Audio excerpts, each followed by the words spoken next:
Your green screen is not getting lit as much as the top of your green screen. I don't know Maybe. what your lighting setup is. Normally you want even lighting. Yeah. And then you light yourself with a third I light. think because I smacked that with my head because I tripped over my telescope because I have so much shit in my room because tomorrow's Thanksgiving. That's our opening. Hello, everyone. Oh, are we here? Yeah, I was just letting you guys go. I was gonna say, sorry, are we getting lit? Is that the plan?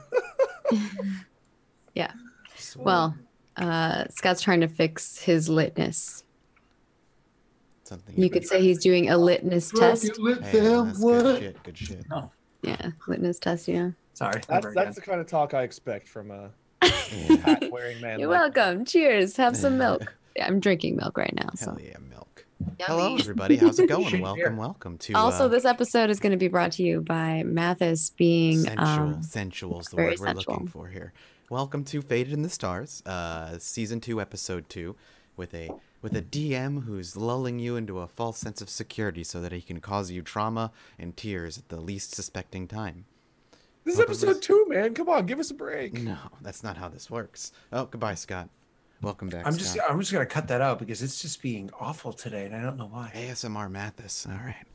I just told him my OCD because I noticed like his one shoulder keeps like flickering and his house flickering. I got changed. So now he's trying to fix it, and now he's.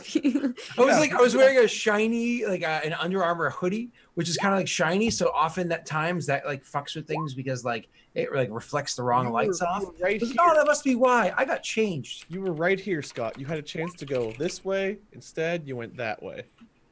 I'm sorry. You know, Wade, I aspire to meet your standards, but unfortunately, I fall short at a sad 5'11".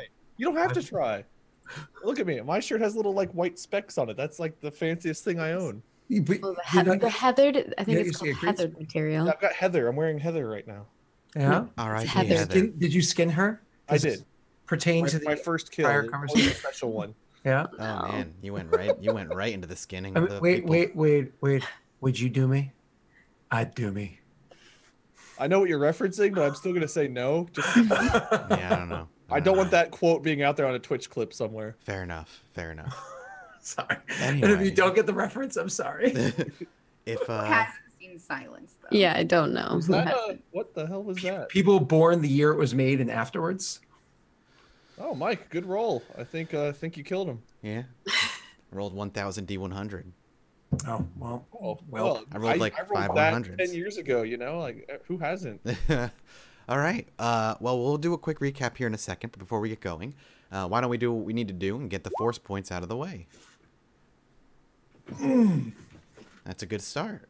That's because I rolled it. Oh, Exactly. there we go. Oh no, you guys. Strike card. Yeah. Shit, son. Yeah. I like to admit my Some contribution. good people out here. Productive. Well, you know what? It's because Siam's the most dark side person on the party. So.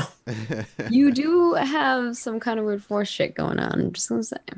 And a cop killing habit. Yeah, you did wouldn't- kill I was Doc. gonna say I You wouldn't did call kill it I wouldn't call it a habit as much as I would say an impulse decision. There was only one on He enjoyed screen. Only one on screen. He enjoyed it a lot. He may have, but it was also like one of his first sessions ever playing any tabletop RPG. So leeway. I don't listen. No. A little leeway. A tiny bit, a little leeway. It sounds like you're saying we're going to give leeway to cop killing, which is just not where we want the stream to go. No. That's not where I'm going. No bans. Let's just change the subject, Yeah, Mike. okay. Why'd you go there? Wow, Scott. Of course I went there. Happy Hello. Thanksgiving, everyone. Yeah, happy treat the night before Thanksgiving. Jesus. It was the night before Thanksgiving, and all through the house, bodies laid Siam around was killing. from Even- Siam's. So the last episode was the first official episode of season 2, and we saw Ogre and Trig meet up with Siam and Korra, who I had love Trig so me much. too. I love the dynamic I'm of having you and fun Ogre. playing It's him. great. We got a little bit of a background as to what Siam and Korra had been doing for about a year or so, running kind of odd jobs, really kind of dealing with the fact that they lost 2 of their friends, and one of them was killed by what was somebody else who was considered their friend. And we saw those last few moments at the opening of the first episode. So if you missed it, after this is done, feel free to go watch it. I loved it. Episode 1 was great. These 4 eventually came together to work for a kind of co-op job for a hut that had was looking to take advantage of a weakening hold that the prince had on Tatooine. Was looking to move in and reestablish Hutt control. Trig and Ogre had taken the job, and they brought in Siam and Korra because they needed money. And in the process, a little bit of a bond was formed. They were sharing the ship, and then the Hutts, basically saying a job well done for the most part, offered them a secondary job now, because the first job was kill the prince. The secondary job was, okay, now we need his wife taken care of, who's a little off planet, just to really ensure that his hold is gone. There was some bickering about whether they wanted to do the job or not. There was an outright no given to the Hutt initially. And then there was a little discussion, I think, that we left off with the four of you heading off to a bar in Mos Eisley. Yeah. Also, Trig made an illegal copy of the hologram that they were after in the first episode, if you remember correctly. Mm-hmm. The actual recording of Jabba the Hutt being killed by Princess Leia, which is a very expensive black market item, incredibly hard to come across, and something the Hutts want buried and forgotten.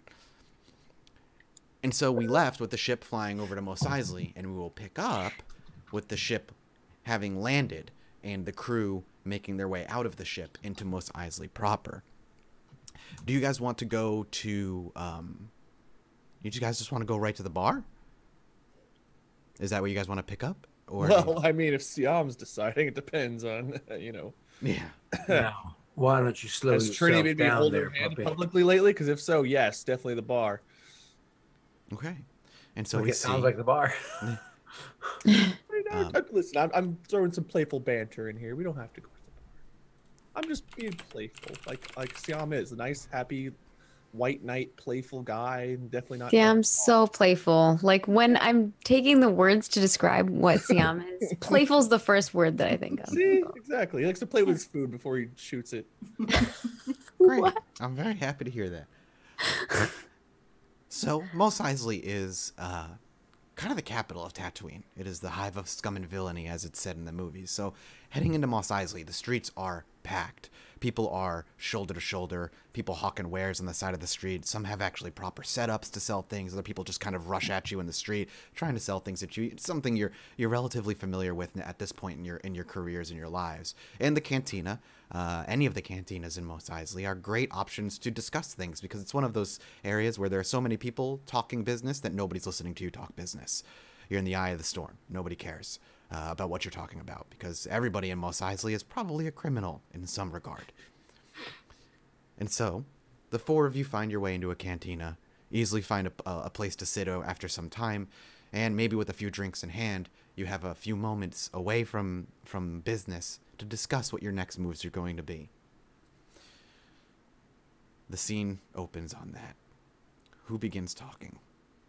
So, as I was saying, it's not exactly like we're going to be taking that job the second time round, unless we know for a fact we're taking that job the second time round, because, as I was saying, Siam, you don't say no twice. Well, if you tell I've me definitely that, said no twice. I'm just saying. see what happens. I did not hear what you said. I didn't hear what either one of us said. I don't know what I said. I don't know what I don't Do you know. want to go get the other round? Here, it's on me. And I'll slide some credits across the table. Definitely want the other round. Korra, what do you want to do? Follow. That's funny.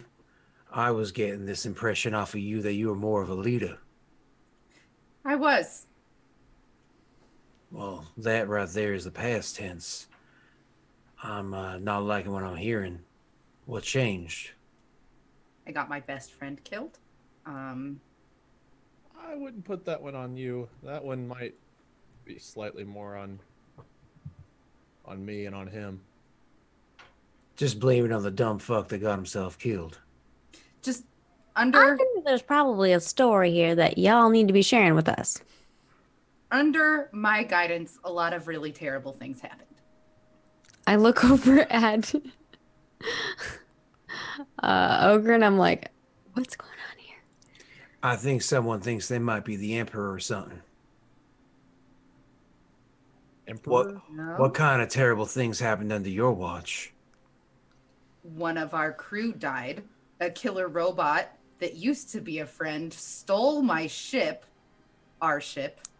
She looks over at Trini and Siam, our ship. I mean, we got lost in the galaxy a million times. What bad thing didn't happen? What bad thing didn't happen when I was in charge, Siam? Are we sure we want to group up with them? Trig says, looking at you, Ogre. That sounds like a job that went halfway good. I did manage to get all of my alcohol off the ship, so I mean there are some bonuses. Listen, I'm handy, but I just need to take a break from being the person who makes the decisions. I'm not ready to get my remaining best friends killed. I turn to Trini and say, "All right, little lady, you think we should go and hunt down this bride?" Oh, you ask Trini? Yeah. I skip past Siam. I already know Trini Trini's sound like again. I'm trying to remember what her voice was like. She gently puts her hand on Siam's hand and says, "I go where he goes." like, "Whoa, little Siam lady." grabs his drink You with have a hand frog and in your takes a throat. Big swig. Hang on, I'll try and get girly. I go where he goes. Never mind. Well, if we Never need to mind. leave somebody behind this episode, I think we need to make room. I know. I love him. Now you Don't just do sound that like to your voice. Mouse. Yeah, this is like Don't do that. a creepy ex-girlfriend / Mickey Mouse had a baby, and that's what came out. Oh my 100%. God, that's so funny. Listen, at least I can get a noise out. Like that's good. Usually, like when you're losing your voice, you try to go high pitched. It's gone. There's just nothing. yeah. I got something. I'm glad. Yeah, I go where he goes. It's getting worse, man. Sounds like she's going through puberty or something. There's a lot of implications there that we don't need to go This down makes that sense. Trini's balls are dropping. I think Ogre's response is, "Ruff." Surprise. Listen, I will say that if Trini's not a human. She's a species that goes from female to male over aging. Oh, snap. Cora, I need you to make decisions that gets your party killed right now, please. Siam's ready to go. if I was to make a decision, I would say we hunt her down. She's obviously an evil person. This is something for somebody that you worship and perhaps an employer in the future. I mean, worst case scenario, she turns out to be some great person. We just fucking hide her and take the money. And what if there are kids involved with all of this? I get the impression that Ogre here is not one who's willing to lie to the Hutts. If you think that a person that is that rich raises their own kids, then you have a lot to learn about life. I think there's a 0% chance that those kids will be affected other than just being sad. Just to be clear, if we take the job, we're either killing this lady who could or could not be bad, we don't know, or we're asking Ogre here to go against the Hutts, which I'm pretty sure he was actually... I'm going to be clear for you right now. If we take this job is going to be completed. I'm not going to be saying I'm doing a job to the ancients and then not follow through with it. We go ahead and say we're taking that job. We're taking that job from what's most likely a much lower cut of pay than what was originally discussed. And then I'm going to be ending that woman's life. Trig kind of puts up his fist for you to like give him a bounce off and like does it too. And then Trig is like, he's like, see, I don't know about you and your pals, but over here, we both, well, when we take a job on, we do it. And we do it as best as we can. Now, killing ain't a thing that I like doing, and honestly, I'd say no. But it seems my buddy here, well, he's taken a liking to these big flubs. I don't like killing either, but I also don't like evil. Trig leans forward and he looks at you and he says, Well, no one's making us do it. So it's either a decision you decide that you wanna or you don't. My vote's no. and he kind of leans back and takes a drink of his milk, his blue milk. It's like a straw, and he's like making like bubble noises. Trig here usually got a good head on. No, I apologize. I say the Womp Rat here has usually got a good head on his shoulders. So I usually like to listen to what it says. If the Womp Rat's saying no, I'm leaning that way.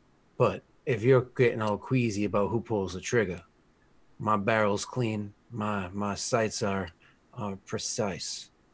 Oh, my sights, perfect sights. I could definitely pull the trigger just as well. I'm sure you pull that trigger pretty quickly, much to the dissatisfaction of those that are on your team. I didn't about speed. I spoke simply about accuracy. My barrel shoots as fast or as slow as I would like it to. Trig snorts because he knows exactly where Ogre was going with that. Just want to be clear. I am not commenting on the speed of my trigger pulling. Mm-hmm. That sounds nice. He's going to take another big swig of his drink. So we look to the two of you because both of us sound like I went with Trig and I'm in the camp of no. But I can be swayed easily. Like if you two say yes. This is guys' job. So I feel like if you guys are leaning toward no, I'm not going to push you that direction. I mean, personally, I'd like to go after the Empire myself. So he'll like eye your guys' Imperial somewhat clothing and see if there's any reaction. No reaction. No reaction. So if we can find a rebel outpost somewhere and maybe take some jobs for the good guys for a change, that'd be nice. Not that I would be very into that. Not that you're what did you call them, Trig? The slime folk or green giants, whatever, the huts. He likes to call them the huts. Is that what you're talking about? I mean, I call them the huts. He the ancients. kind of kisses the ground that they slime on, you know. I don't know if I'm all about that. So rebels, sure. Empire, no. Huts, it's a gray area. I mean, I'd do it, but if you guys are leaning toward no, it was your job, so I say we stick with that. I'm not entirely sure what these rebels are or aren't, but I'm always looking for work. And if that work is something that can be done honestly, then I'm honestly looking for the pay. I know somebody who may know. I don't know whether they're alive or dead, but I can get us to them. That's a line of logic that I'm sure once you parse through, we can follow it to the end. Why aren't you sure if they're alive or not? Because my messages over the years have gone unanswered. Oh, sweetheart, most likely that thing is dead. We It's don't my know uncle. It's worth. He's on the next planet over. See, So I don't I like feel this like thing. it might be worth stopping by and seeing. It's worth checking into. Absolutely. I think, Well, I will say something that Ogre and I are good at. Finding people. Now that's something I don't mind doing at all. And I don't mind bringing somebody to somebody. But when it comes to whatever they want to do with them, I want to leave that in their hands. Now, if the hut would make us a different deal, and that would be to bring this other feller's wife their way, I wouldn't have as much of a problem with it. He looks at Ogre and says that. I don't know if huts are normally willing to negotiate much. Ogre, you'd know better than me. I have very, very limited experience in negotiating, or I should say interacting in general with the ancients. It is a blessing. Trig chuckles at the thought of it. He's like, "You don't have much good in negotiating anyway, even if it wasn't with the huts. I ain't seen you negotiate nothing. In fact, I saw you lose some money once." I don't know. Grenade usually does the trick. And he says, and then after like a full second passes, he's like, Yeah, and Trig laughs too because he's like thinking of the last time that you threw a grenade. See, I'm gonna like perk up. Well, if you want to go into the hut negotiation holding a grenade, I mean, you know.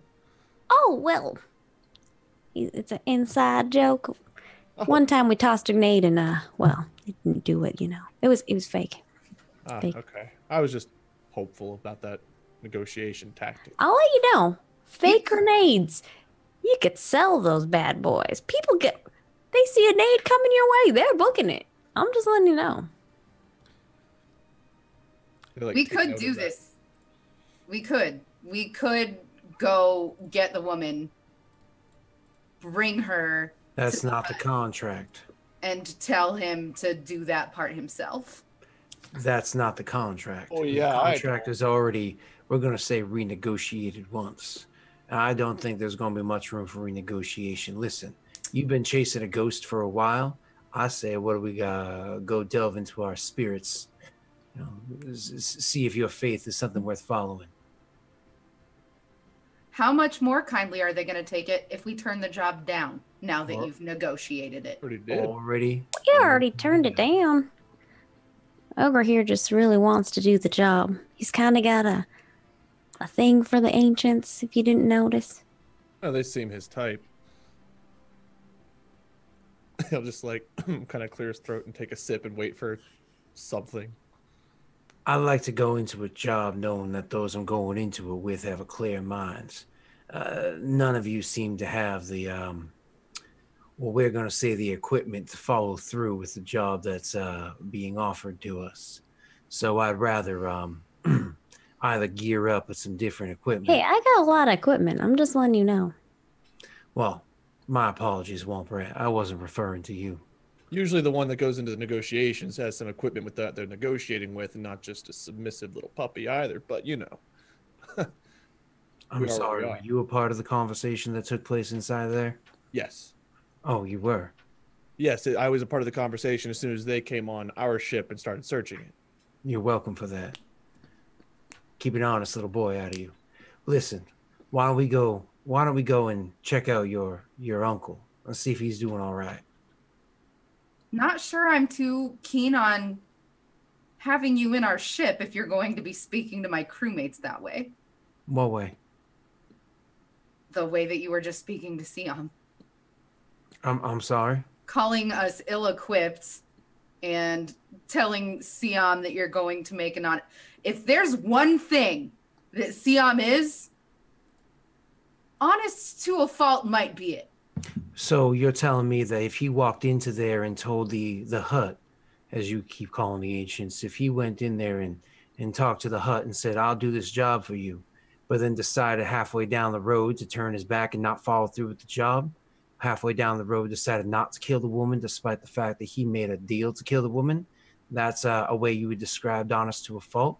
Because if that's the case, I say you and I pull up the hollow net and Let's start. be clear. If I took the that's what contract, she'd be dead. The problem therein lies in that I think any deal the hut offers, you'll just take. There's no negotiating up front. I don't negotiate a deal once it's taken. I negotiate before it's taken. Oh, absolutely. That's how a I deal is mean, made. that's how negotiating works. I don't know how you've been negotiating or seen other people negotiating, Yeah, but you usually you do the negotiation before you make the deal. Yeah.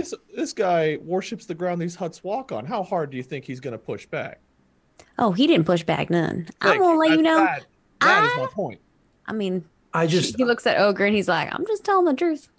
I just think it's funny that we're having this this little nuanced conversation about a species of people that have existed in this galaxy for well over 25,000 years, known to the Greater Galactic Alliance as peoples that worship for at least the past 25,000 years as worshippers of the ancients. And we're sitting there and having a conversation like it's some sort of surprise. I'm not saying I'm surprised. I'm saying you're not the one I'd want to send in to negotiate. That's all. That is the beginning and the end of my point. Which is why we're not Honest to a fault. negotiating. Which is Which why is we're not why I negotiating. think we should move on to a different job where we don't have anything stopping us from doing our very best in the negotiation process. There we go. or Now the you and I are on the same execution page. It's exactly Well, what I was then. suggesting. What's the other job that you're suggesting?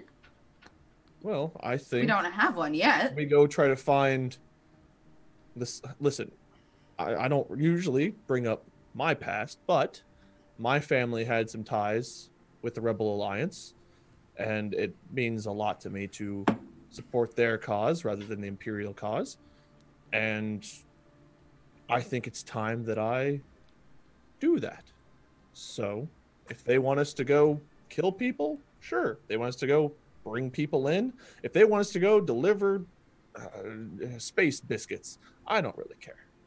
But at least with them, none of us are worshiping the ground they're walking on to stop us from negotiating properly. None of us are hesitant because we think we're rooting for the right side. There's the moral good, there's the lack of cloudy judgment, and there should be a lot of money in it. Most important. Trig kind of leans back and looks at the two, like specifically Ogre and Siam, and then says, "You two aren't so different." He'll finish Now, up. I'll whatever have you drink he know had. here, Womp Rat. I think that's specious right there. He's built like a poodle. That's a I'm not talking about your looks, silly. I'm talking about the fact that you're talking about him worshiping the ancients. Seems like, well, you might be going down a specific path yourself. Not that anything's wrong with that. a specific path, but I don't care who's giving me a job, and it better pay well. I'm just saying at least we'd be working for the right side for once. I've been on both sides of the law, and Cora knows. Well, he'll just stop and reflect on the plant that he could probably never revisit. Cora taps your hand and is like, Cora knows. It would just be nice to be on the right side for once. That's all I'm saying. I'm not saying that I'm not going to negotiate and try to get us the best money offered. I don't have any particular religious affiliation with the Rebel Alliance. I'm just saying they're the good guys, right? We all know the Empire's the bad guys. I think that's pretty universal. I've seen good guys do bad things. Just saying. Well, The Empire ain't no more. And I don't know much about these rebels. Honestly, I don't know much about them at all. But hey, if they point and they pay, I shoot. Well, I'd prefer if whoever I'm shooting, well, has a history of doing and being up to no good. Don't worry, Womp Rat, you don't have to shoot. Has Ogre and Trig been far away from politics of the system? I mean, Ogre just doesn't give a shit about the politics of the system. That's up to Trig, though. She's wicked smart. I was going to ask you how much we know about what's actually going So on. Trig is really smart, so I think Trig just knows a lot of stuff, but he So- himself may not have interacted with people that much. It's pretty common knowledge that the rebellion is no more. Now is just the New Republic. The New Republic rules. Their home world is a place where they rule from is a planet called Chandrilla. Chandrilla is a core world, so it's going to be a little bit of a go. And the city that they rule from is the one that Mon Mothma actually was born and raised in. You might know that, Trig, just because, like you said, you have a lot of just inner knowledge. You have a lot of knowledge. It's a gorgeous planet, very, very fair weather, always warm, lots of oceans, rolling green hills, that kind of thing. And it's, like I said, it's a core world planet. Does that mean that the Empire's been pushed out of the core worlds? No, they're still milling around the core worlds as well. Okay. They still mill around Coruscant and that kind of thing. Sorry, go ahead, Doctor. That's okay. No, I appreciate All the right. interjection. So, Dan 2 tomorrow. I'm game. I think so far we've made our best decision yet. Next round's on me. Whoa, whoa, whoa. You ain't spent my credit yet. This one's still on me. You'll look over and see 2 empty bottles and mugs in front of Siam, believe it or not. I'll actually chuckle, appreciative at that, and kind of all right, you win. And then when that gets done, Trig will be like, "Sounds good to me, but if it is something that you want to do, working for the New Republic, well, Chandrilla is quite a lovely planet, I hear, and they might have some work for us." Well, let's take a look. Cora, since we're close by, do you want to detour to... Yes. And I say we do that first, if that's all right with you two. Whoa, why am I asking? I think visiting family is always important. I have a lot of family. You know what I think is important? Preparing. You're right. I reckon you're awfully good at modifying weapons. I legit laugh. I might dilly and dally in such things. So Why you say that? if I could perhaps procure some modifications for this, and she shows you this beautiful wrist weapon that she has, presses the button to like make it shing open, right? And then presses the button so that it is no longer showing, so that she doesn't like cause a stir in the bar.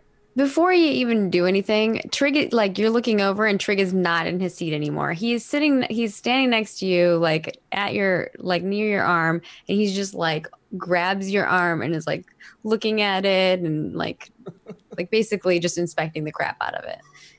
Cora leans in and whispers, "You're my favorite one." Trig just kind of is not even paying attention to you because he's just enamored by this like device that you have on your hand. And I do have appraisal eyes, so I guess knowing how valuable what is on her arm. Yeah.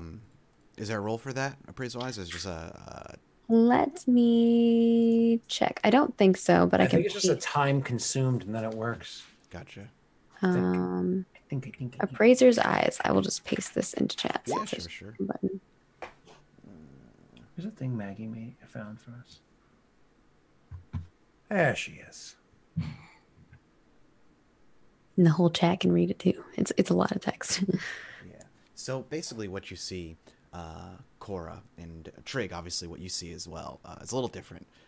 Cora, you see for a moment one of her eyes, one of Trig's eyes seems to flicker a little bit. A little bit of light seems to come through. It's up to you, Maggie, if you want it to be any color at all. It's faint. It's not noticeable. It's not like the whole room can tell. It's just you see something activating. And Yeah. Trig, as you're looking at this thing, little computer diagrams start popping up, like analyzing one piece, pulling it up, and then showing where like the name of that piece, and it kind of just starts breaking down the thing, and some numbers start to run. A lot of things start scrolling past, and it gives you a value of somewhere around 5,000 credits worth. Damn. Okay. And at the end, after he's hit like every button and looked at like almost every little nook and cranny of the device that you have, he's like, Where'd you get such a thing like that? It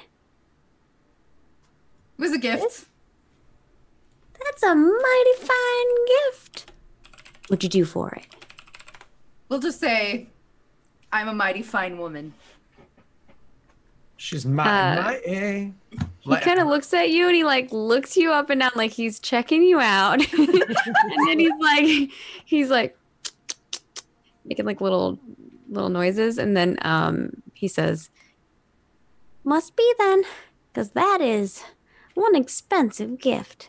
You want to play with it?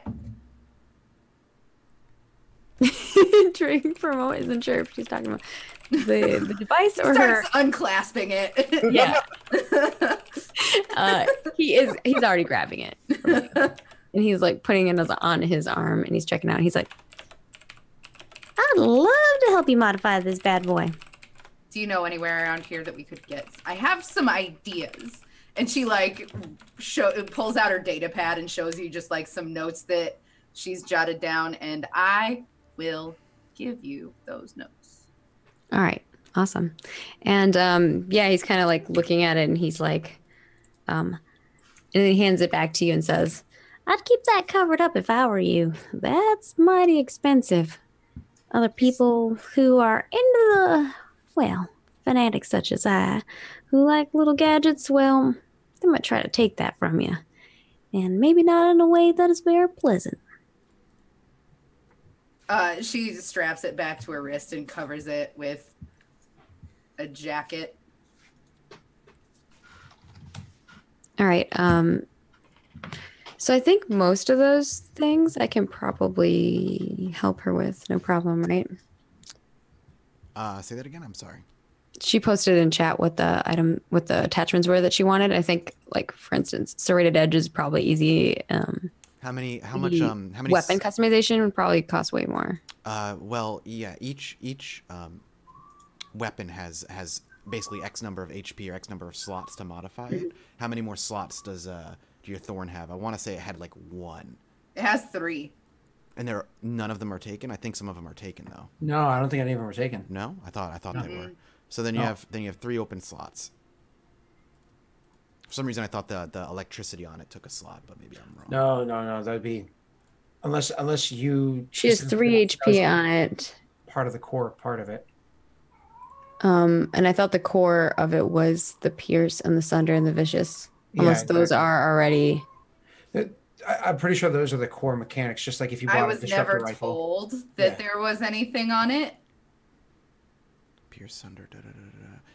Yeah, that might be part of the core. I have to look back and see what I sent you. Like Kind of like how a disruptor rifle has HP, but it also has a bunch of really cool core features. Mm-hmm. Right, cool. And you listed at 5,000, which is about the price of a disruptor rifle. Mm-hmm. Yep, that makes sense. Yeah. So basically, in order for me to help you make the cost of those things cheaper, I have some abilities that I can help you with. It's weird because they're not combat abilities, but they're under the combat tab. Fine tuning. So that's okay. Gearhead. I can have the credit cost to add mods to attachments. So the credit cost to add an attachment is 100 cumulative per attachment. So the first attachment's 100, second one's 200, third one's 300, etc. You have that cost when you apply the attachment. Yeah. So that's what I can help you with. You're still going to have to pay the price of these attachment numbers. Which some of them are would be super easy to get your hands on. Other ones, I don't know how Mike's handling the rarity. Yeah, that's why I was like the weapon customization and the molecular edge stuff. Those are the 2 that I could afford. Or the serrated edge and monomolecular. I can afford doing both of them right now. I just need if to. we can find those. Yeah, I just get me the rarity of them. What their rarity is. I can actually take care of that for you, Doxy, if you give me a minute. Okay. That's Cool. totally fine. Because we're in Mos Eisley. Now, while I'm doing this, Wade, doesn't Siam have black market contacts or anything like that? I think he does, yeah. Which means he can find some of this stuff a little easier. Okay, that's what I was kind of hoping. Weapon attachments, weapon. Now it doesn't say specifically like how to use it like that, but no, it does. Rarity, When HP. purchasing legal goods may reduce rarity by 1 per rank of black market contacts. Yeah, there you go. Yeah, and So so, one of them is serrated. depends on what the edge. rarity of those things Serrated, are. my apologies. Serrated edge is rarity of 1. So we're talking, you can get that literally Yep, anywhere. super easy. I imagine it's more or less just buying parts to cut it right. Yeah, And rarity. then monomolecular, is it the other one? Sorry. Mhm. Monomolecular for you is rarity 5. Okay. So it's still nothing super crazy, but also not like every corner store. No, Right. something but Wade could bring it down to a 4, I think. We're also in Mos Eisley, which is a city where you can access. Yep. That's why I bring it up now. Yeah. Mhm. Now your other one there, the superior, that is just I for the can't afford funsies. that. No, I know, but just for funsies, it's only a 6. It's also not crazy. It's just it's the limiting factor is that it's expensive. Yeah, it's mad expensive. I will say if we use black market contacts, it's supposed to increase the cost by 50% of base cost per reduction. Well, I mean that's not crazy because monomolecular is only 1,000, so you're adding 500 onto it. If you reduce that to a 4 to guarantee success, and the other one we don't care about. How many times can you reduce it? Right. Only 1 right now. Okay, so you're bringing that cost up 500 credits, which is super easy to do, and we can bring that to a 4 if need be. Mike, how are we having us figure out whether or not we can acquire these pieces of equipment? So, rarity 4 or 5 is a little harder to find, but not that hard to find. Whereas like a rarity 1 is you can find it pretty easily. Luckily you're on Tatooine. Luckily you're in Mos Eisley, and luckily you have Siam with you. So being able to find this thing, you will be able to do so where you are. Okay, so It's just a matter of spending the credits for it. You're here. You can get it. You can get it here in Mos Eisley. yeah, so I guess what Trick will say is when he's looking at your list, he's like looking over the data pad that you're holding over to him, and he's like, Well, if you can obtain the items, I can definitely add the modulations. All right, I can probably get this one and this one for now. A little strapped at the moment, but you think you could do 2 for me on the way to Dantu? Well, I could certainly try. Basically, if you want to use your black market contacts, you could get the part, the 5 rarity part today. Like you could go out there, make a few calls, Sure. spend the rest of the day and get it, increase the price of it by 50%, but you could get it today. Or you could spend a few days here looking for it normally without using your contacts. Spend a few I feel days. like that's Cora's call because it would Yeah. be her money. But that's basically saying, like, Or Doxy's you have a call. talent, you can get it now, and you can get right to Dantooine, or you can spend some days in Mos Eisley or Tatooine, and you can get it normally. Yes, you could RP telling her that and have her decide type of thing. But before we push on any further, Mike, what is your flat rules, not using black market? Mhm. What's your view on a 6, which is of course above that? Again, slightly harder, but the right planet, the right place, you can find it relatively okay. Usually, you'll the way I would do it is like, you do a little research, you know what planet you can get to, where it's on, then you get to that planet, you spend a few days, and then you can eventually find it. It's just a time thing. So I'll let Wade RP first, and I'll go after. If you wanted to RP that with her, Wade. Does this count as a black market item, or is this just a rare item? Like it's not. None of this is like restricted or anything, right? This is all No, just- nothing's restricted. Okay. Not anything that she's asking for now. Not this time.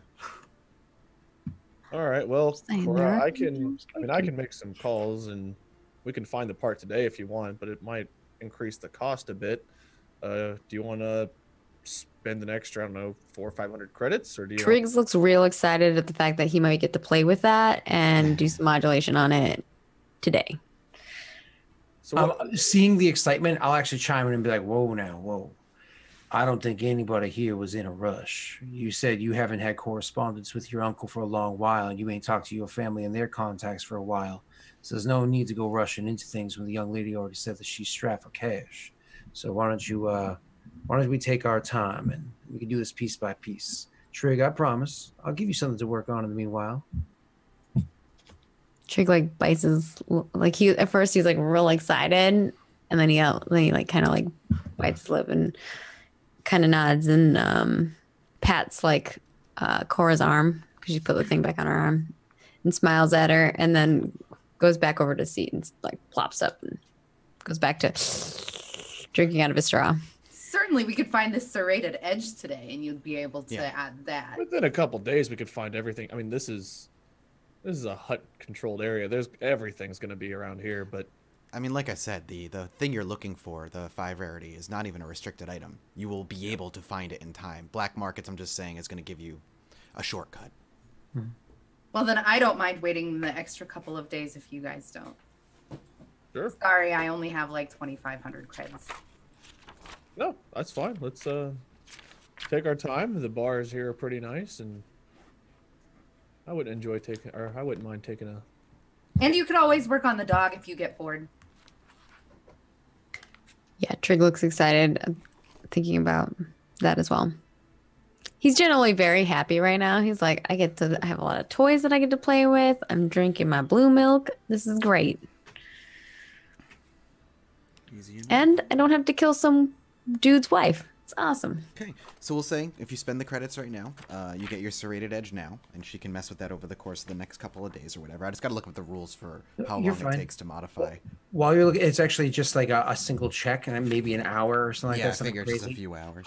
Well, so like probably later on that day, early next morning, something like that. An opportunity when I have Cora alone, I'm actually gonna like kind of one of those see her in the halls, be like, "Hey, miss," About that unclasping. I'm just kidding. but hey, ma'am, I was wondering if I could have a word with you real quick. Sure. Listen, back when we were talking before, things maybe got a little bit heated. I have a feeling that your friend there and I, we maybe bring out some qualities in one another that ain't so sightly, and I do apologize about that. This is your ship, and I do intend to adhere to the rules that you set forward. Now, as a token of my apology, I'll be willing to lend you a little bit of credits if that'll help you with the modifications, so long as we come to an agreement as to the return of the amount lent. she's just kind of like considering. She's taken aback, but considering your offer. Dude, Ogre is like sugar daddy. He's been just throwing out the money left and right. I feel like Siam's not been a recipient yet. I don't know why. Pause. I don't like the idea of being in your debt, and while I do appreciate your offer, I'm gonna have to decline this time. But note that it pleased me. It's a Your strange- apology as well. So I probably wouldn't say that. I probably just think that was a little strange, and they'd be like, "Not a problem. I'm just trying to make things a little bit more smooth as we transition into a new ship." And then Cora grabs your hand and like puts it between her two hands and shakes it, and is just like, "That means a lot." And then she goes to look for Siam. And he fucks off, Okay. shoots dinner. Siam's chilling around. If you want to find him, I'm sure he's just hanging out. Where? Are we staying on the ship? I'm assuming we're not paying to stay anywhere. So if we're staying on the ship, he's probably just chilling like in the common area. I need to look at the ship layout again. In all honesty, it's been Oh so yeah, long. the ship. I forgot this is a different ship. It is a different ship. I know it just crossed my mind. I was like, oh, I'm in that Different area of the ship. ship. Yeah, I've been so used to being on that other ship. Oh, this is my old ship. Do we have the? There it is. This doesn't have the map of it though. That is true. It does not. Okay. I have it somewhere. I just need to find the file. Sorry, everyone. Was not prepared. I have it here. I'll toss you all a link. The Dween, this is yours. I opened the wrong file. Whoops. Now I'm opening the. I sent it to you as well. on Thank Zoom. you. Yeah, no problem.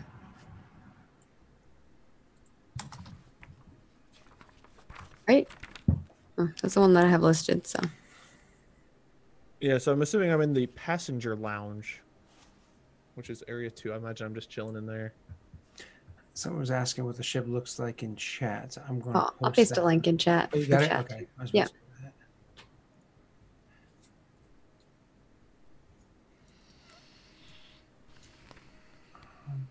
I still see my terrible Photoshop job. I every time got you, read it. fam. So. There's the map, right, Maggie? Hmm? That you posted? And I just want to be clear. I posted it in many places so far. It is not. It is in our Zoom chat. It is in Twitch chat. I posted the. Once again, Chad, this is not a ship that I designed the interior of. I took Michael Wilson's design and just slightly altered it, so that's why I left his name on there. And he called it something else. This is not my artwork. I do not want to claim that it is. This is Michael Wilson's artwork. Wait, you did a great job with this art Stop. here. Stop. Awesome job. Stop. Oh, so good. So good. Michael Wilson did a great job, and I. Fig is definitely hanging out in the engineering bay. I For put sure. a link to this in the group possessions field, just so that we have it. Oh yeah. Oh yeah, really. I have it saved on my notes. So Trini is ridiculously wealthy. She's worth millions and millions of credits coming from a very rich farming family. They own Their half the moonshine planet's business is farms. booming. Yes, yeah, very wealthy. Siam just hasn't chosen to dip into those funds yet because it comes with a lot more commitment. Oh, he's dipped in those funds quite a few times. But yes, I'm making. Mike can't talk right now, so I'm going to just make the executive decision. What's that Trini going is on? Very rich. Trini is so ridiculous. Her family is so rich. It's crazy how rich they are. Yeah, that's why they took you out shooting guns in the back and made you drink moonshine. Yes. Whoa, Whoa. Hey. Good moonshine. Shows you you like can some- do all of those Listen, things money. and There's be nothing wrong with having that. the dollar bills. Is all I'm saying. Someone's never been to Texas. I'm just saying, you know. Yeah. Someone's been to Judgy Texas Wudgy. a lot of times. Property values on that planet, minimum cost 2 million credits for a small shack. They had a huge farm. Very rich, very rich family. I mean, it was the last civilized spot before that Jedi ship that everybody visited. We're talking Yes, tourists. everyone was there. Tourist Yeah. spot. Senators were there. You know, everyone. The whole government came to visit. The amount of traffic that hit that planet was more than they could ever know. Super famous jizz band. Yes. God, that literally catches you off guard every time. The first time it's said on stream. Little jizz wailing. It's only weird if Anyway. you've never had jizz in your ears before. Gross. Oh, we know the jizz equivalent of screamo is. Oh, that'd be weird. Right. Burmo, probably, if I had to guess. Anyway, so Cora finds Siam and is like, a word? He'll like just gesture toward an open seat. She would take you somewhere private. And probably like your room or mine. Like, Hell. Where are you staying on the ship? Are you in room 13 right now? Mike, I'm sorry. Are you still looking for the rules? I'm actually looking for a different rule right now. Okay, I because you know am- Maggie posted the sheet for us, right? Sorry, Docs. I'm so sorry. That's Are okay. you talking about the rarity and all that stuff? Yeah. Like, Yeah, I'm not looking at that right now. Okay, okay, I'm no, so no, sorry. totally different. Totally different. Cora took 15. Yeah, it's close. We'll go there.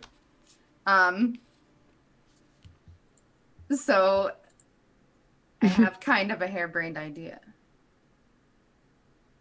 How much money do you think it would be worth to this woman to know that there's a price on her head? Oh, interesting. How much trouble are we willing to put up with Ogre for Ogre never has to know. it's fair. We could say that we're going for a resupply. I mean, I'm game. The only issue I could see is if she has anybody guarding her, if they recognize us from our other endeavors here in the past. But if not, then I'm always game for making some money. Interesting. How much did Ogre and Trig tell us about this lady? Do we know anything about where she's staying or anything? I've been there. You've been there. Is she staying right there? I'm sure. It's her house. I thought we were in a hotel. Were we in their house? When we first met them, it was at his place of residence. No. She's off world. Yeah. Is she? Yeah, she's Yeah. And I explicitly said that. Yeah. My bad. All right, this conversation never happened then. Yeah. I'm forgetting it. I'm pretty sure I told you which world, mind you. First session was so long ago that I've forgotten all the details. I actually don't remember what the world was that she's from, but yeah. They didn't It's- tell it's- you, I don't think. I thought they did. She may have. I thought they did. It's not like what's a Coruscant or anything like that. No, but I'm no. pretty sure you said the word. And we Oh, know I think it was like a mid-rim world. Yeah. Yeah. If I can remember, then it happened. and we know whose wife it is, so we could probably find her. Oh. True. Like we know who we're looking for. It's not. So if she retracted the conversation, then I won't have any opinion on it. Yeah, if the woman wasn't on world and it wasn't something that we could zip in, zip back, Fair enough. Yeah, then she wouldn't have even brought it up. fair enough. Good thought, though. Devious docs. All right. Well, before we take our break, let's have Trig make the modification roll for the serrated edge at least. So you need to roll me a mechanics check against 3 purples, and you have to spend 100 credits to attempt a modification. Okay. Is it 100? I thought it was cheaper. So 50 for her. For It'll be her, 50 maybe it's credits 50, but on for that. base rule is 100. Modification. And it is. I think I have some stuff for this. So hold on. Sure. Remove 1 black die. Yeah, I don't have a black die. I could re-roll this if I need to, but I shouldn't need to. We'll see. And I don't think I have anything else like that can help me with this. Ooh, actually, I might have an item. Would One more moment. Sorry. would Doxy assist in her own thing, giving a blue die? Or Would absolutely be like, I can't wait to see you work. Are you And that trained? would be I was gonna say really you. great. Here it is. Well, it Okay. takes her 2 hours to modify, so your inspiration wouldn't last very long. Yeah. But you can still lend assistance with a pair of hands. Are you trained in mechanics? Oops. That is not what I meant to do. So untrained in mechanics, Mike, means just giving a blue die. Then sure, Oh, she I Uh, can get see. a blue die. So As I'm also opposed going to to- use my custom toolkit, which is it's a journeyman's tool. Custom made only for me, so only I can use it. But I get to Add 1 boost die to any check for repairs and maintenance. Not When modification. using the though. buyer's kit, add 1 setback die if the tools are not designed for the user. So if anyone else tries to use it, they'll get a minus. So it won't apply for modification, unfortunately. Okay, that's not considered maintenance. Yeah, Okay. maintenance is taking a weapon that's lowered in quality and bringing it back up. Yeah. Okay, I was just checking. But But I do get the. she gives you the a blue blue- die. Okay, I do For- get the blue die for her. Yeah, Okay, she helps out. cool. I'll make the roll then. I just wanted to Crush double it. check. I thought I had something, Yes, but I guess that yes. wasn't useful for this. All right, the we rolls go. are set. You may make your roll. Oh, And so you do. damn. And so you That's do. you crushed it. So the next time you want to modify it, in the difficulty goes up by 1, and it's an extra 100 credits on top of that. Every time you modify a weapon, it makes it more difficult to modify further. All right, don't worry about. I obviously pay you the 100 credits. The Nice. 50. 50, yeah. 50. It's for only me. 50 because I only pay half. She It'll be pays a- half. It'll be 100 next It'll time. be so it'll exactly be 100. Okay, well, I still take 100 off my sheet because the part cost 50. Question though, if I have multiple ranks in that, does it just not stack? I'll take a look after. We're gonna take a break right now, and I'll take a peep. Okay. But I don't know if it would keep bringing it down in price and be like super cheap to the point of free. Yeah, I was just curious. What? Are you kidding me right now? What? Oh, you go to break. All right, we'll go on break, guys. We'll be back in a few minutes. Don't go anywhere. All right.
Welcome back, everybody.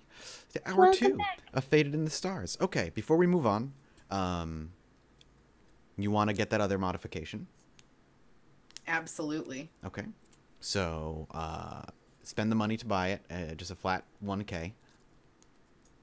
And Trig is going to go make the roll. The difficulty goes up by 1, and the price goes up by 100. So for you, just 50. So it'll be a flat 100 extra credits you're spending for this modification. Okay. All right. And it might not work. So. I mean, you're still rolling a heck of a lot, so we'll see. Yeah. Use Well, light I don't side get if you anything want. to the roll. Oh, I still get the blue though, right? We have 5 light side points if you're worried about it, man. I wouldn't be worried about it.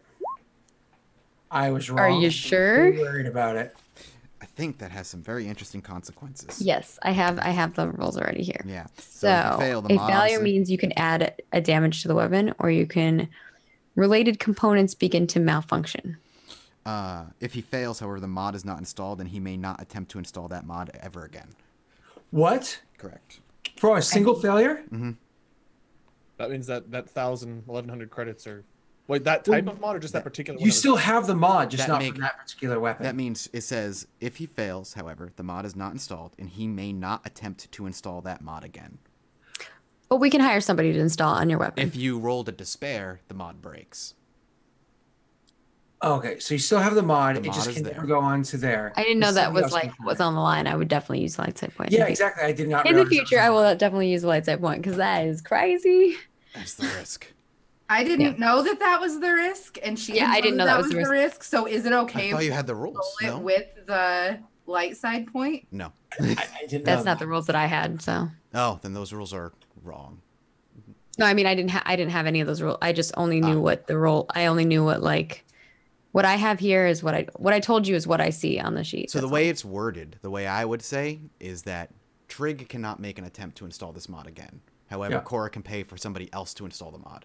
hold on a second. Actually, I can re-roll a mechanics check. So give me 1 second. Oh, thank that's only God. once a session. That's essentially. Take a read. Once per session. Yes, I may Can make she choose to a. use the light side point during the reroll. Hold on. I might not have that, so I'm double checking. So Scott, bear with me. Just be a DM with me for a second. Yeah. The way it's worded, if he fails, however, the mod is not installed, and he may not attempt to install that mod again.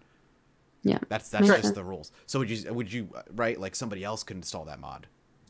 Or Honestly, would you say that I mod- think I like No. the way that it's vague, so you can make that decision. I case can't by case reroll. as opposed to a flat rule. Damn. Yeah. Okay. Okay. She can't. The re-roll that I have is not for that. Yeah, that's so vague, huh? I think it makes sense. I'm not the DM, so this isn't my call, but it makes sense that person wouldn't be able to do it again, but somebody else could because Oh yeah, someone else can. net- That's what I said. We can pay somebody else to do it. It's just going to cost us more money now. well, they're debating whether that's true right now. So my argument is I like vague, so you can make a case by case decision. You can be like, oh yeah, that same exact mod, that same exact piece of equipment, absolutely. The person, however, has to have 3 ranks in the skill as opposed to just 2. No matter what their intelligence is, they have to have 3 ranks in the skill instead of just 2. So in theory, if Maggie later on leveled up and got 1 more rank, I would even be like, well, because of my ruling over there, I would allow it back over here. Sure, you could do it because you're better than you were before. Like Oh, that's now, cool. I think that's me adding nuance to it. yeah, of course. Yeah. I think for now, just for sake of simplicity, I will leave it as you could pay somebody else to put it on for you, but Trig himself has failed and just can't figure it out. Yeah. I guess. You don't work with. You've never seen this weapon before, so Does that modifying mean it would is be difficult. 200 more credits though for her to have somebody else do it? Would be the 200 credits. Depends on the Plus person. a service charge. Yeah, Yeah, I'd say there's going to be service charges. It depends. There's on going who to be you a go service to. charge. I think my having the cost of the modification cost should still count. But I don't know. But the Okay, labor so- cost is going to be the extra thing. I think we need to RP this out to see if we're going to continue trying this before we leave the planet and push on, or if we're going to just push on. Yeah. So why don't we RP So this? Trig gets the 1 modification on. He's like, perfect. I'll just get that thing on here. I've never worked with one of these before. He looks over at Cora, and I'm sure she's like, the way she gives me the blue eye. What does she say? It's like, well, you did a great job on the first one, so Yeah, that part went on perfectly. All right, here we go. And then a loud noise happens, and he's like, Sorry, Cora. I don't think I'm gonna be able to get this one on. Oh no, does it not fit? Well, it might not fit because I might have, made it not fit. But you know what? I might know somebody who can help you make it work. This Let's isn't find really my them. expertise. Here? I've Somebody never here? seen one of these before. Completely understand. Not mad. This is new to me too, modifying weapons. Do Well, you think we that can part's find not new to me, but before we I'm go, talking about the weapon itself. I've never Totally. seen one of these before. I'm just saying we're both new to this particular experience in one way or another. Do you think that we could find somebody here in this city before we go? Like maybe the person that Does sold Trig it think to that we us? could find somebody here? I think Cora would go to the person that sold it to us. Sure. Basically, what it'll boil down to mechanics-wise is you can get it taken care of here. It'll take a few days because no matter who you go to, they're gonna have shit to take care of, and then it's gonna be a little bit of an upcharge because they want to make a profit off of you. And then if you want to negotiate that, you can make a negotiation roll, that kind of thing, more or less. Because there is a negotiation roll, which I think you actually have a point in, Cora. What would they quote me for how much it would cost? So the way they're gonna run it, depending on the person you go to, it'll be a flat 300 to install this thing. However, Can she get a may- blue die to her negotiation also? Because I am a gearhead and I know how much labor it actually costs, and I also have appraisal eyes. So Sure. You also know that most people take a lot longer than you do, Trig, by quite a long time. oh yeah, So that labor Trig's costs are gonna be a very little good at higher. what he does for sure. But yeah, you're welcome to add a blue. Welcome to throw a blue die onto her negotiation roll. Okay, and is it just 2 purple or 3 still purple can't or believe No, Good just job, it's just an Carl. average roll, so 2 purple. okay? Now, I'd like to throw my metagaming 2 cents up in here and see if you can convince somebody to let our little womp right here assist in the details, because the way that assistance works with the metagaming rules, it'll be much more beneficial for you. Make your roll, Cora. Sure. Damn. And you talk him Nice. down. You talk him down half price with that roll. Sweet. So he'll charge you 150 for it. Still's gonna make Okay. a little bit of a profit off of you, but not much. Okay. And he said he'll have it done in about 2 days. Okay. Is he rolling or does it auto succeed? I will make my own rolls. So were we able to get Trig to assist in this endeavor? No, he doesn't. He has his own assistants. He has his own people. But do they have a 6 intelligence? Who knows? You don't know. I know Trig is so freaking smart. I can't believe I lost that roll. That's so sad. That's all right. You know, RNG's a Hard to bit. believe. In the The future, average- when we do modifications, though, we always are going to spend a light side point because Yeah, that I is wish like I had a lot of known money. to damage my weapon. You live, Yeah, I you did not live, know you that could learn. happen. So I'm just so we're all clear. I'm always going to be doing I it. would just like to point out the force flows through all sorts of living things and not weapons.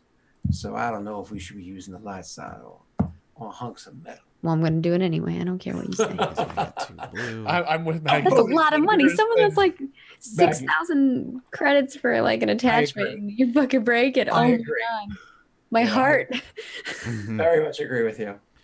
Luckily, you really can't only. Yeah, say. Luckily, you can't really break it unless I make it. I throw like dark side point the modification. So you should always use the light side to prevent him from being able to dark side. All right. Wade, you are a brilliant boy. Yes, thank you. I have a PhD, and please don't fuck me over.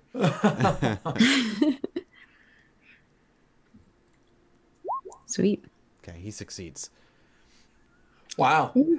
Just saying, someone's a little bit more skilled than someone else. I don't think he's rolling that many less. Awesome. He's more rolling than- less dice, but he's got 1 more rank. Yeah, he's got rolling 3 less ranks. dice, but He's got 3 ranks, but he has less intelligence. Mhm.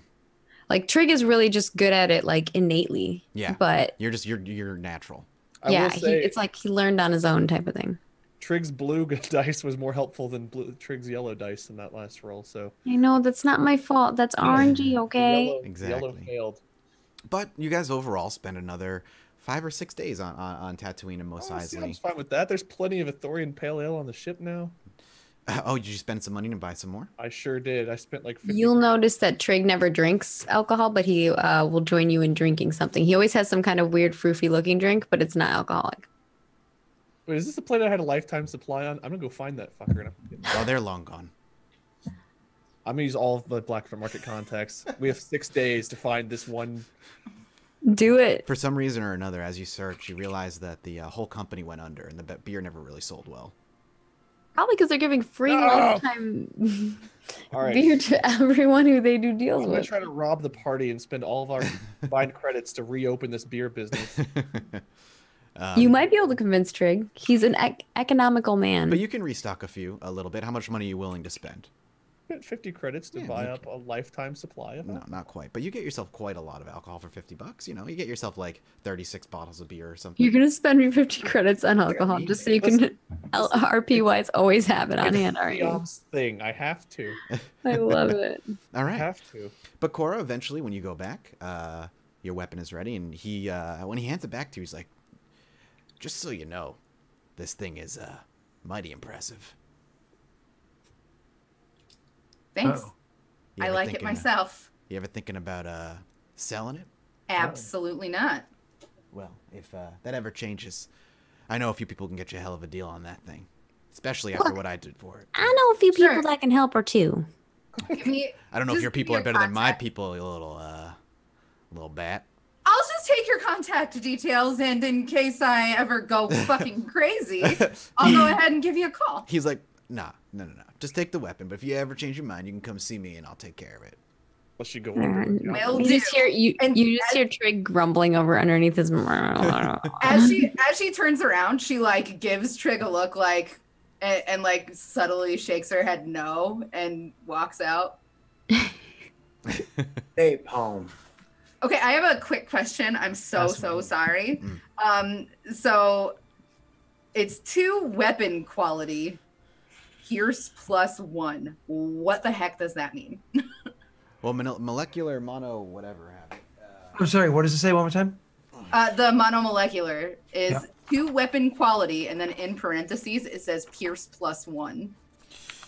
What does that mean? Piercing increases the amount of soak that you ignore. Let me just double So you check. go through armor. Or- Right, but like, so how do I note that on my sheet? You put it under your character qualities, whatever it is on the character you put sheet. view attachments. Yeah, right next to click where it that, says and then you vicious. add the attachment, and then you add the details to it. Oh, okay. Yeah. And you can just add in your quality section now that you have an extra pierce. Sure. Thank you. No That thing's already problem. ridiculous. All If you right. get superior on that, So, it's like game over. not to throw That's a what she wants to get next. Not to throw a wrench in your works. Monomolecular edge, its base modification is crit rating of 1. Additional modifications are 2 weapon quality pierce Correct. 1. That is something you're going to have to ask extra for. No, but that's a good thing. We actually prefer the base modification. Yes, you get the base modification, but if you wanted all that other stuff is Okay, optional. okay. No, you're totally right. Yeah. That's my bad. But that's still your crit rating just dropped down to a 2, didn't it? From a 3 to a 2. To a 1. From a 2 to a 1. Jeez, what? that's awesome. Your base crit was a 2. Mm-hmm. That's so good. God, go change. We'll be here when you get back. I'm not done yet. Hold on. No, Docs.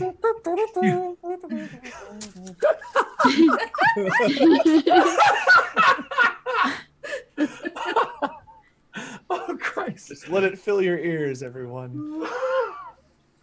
Doxy, could you do me a favor while Mike prepares the next part of us distracting him? Could you do a faux combat check against just 2 flat purple? In 1 second, I totally can. Of course. I just want to get this on my sheet quick. All right. And this is assuming no. Okay. There you go. Assuming no aiming, because where'd the blue come from? Oh, I don't know, but it.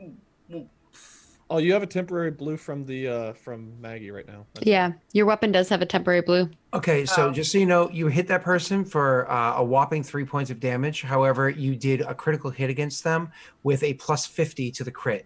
2 from vicious, 3 from the 3 additional advantages on the roll, and anything else that you might happen to have on your character sheet that I'm not aware of. That is an up-close assassin. Basically, it's an assassination weapon. Ah. That's exactly what it is. Ah. Desku. For our most light side character. Yeah.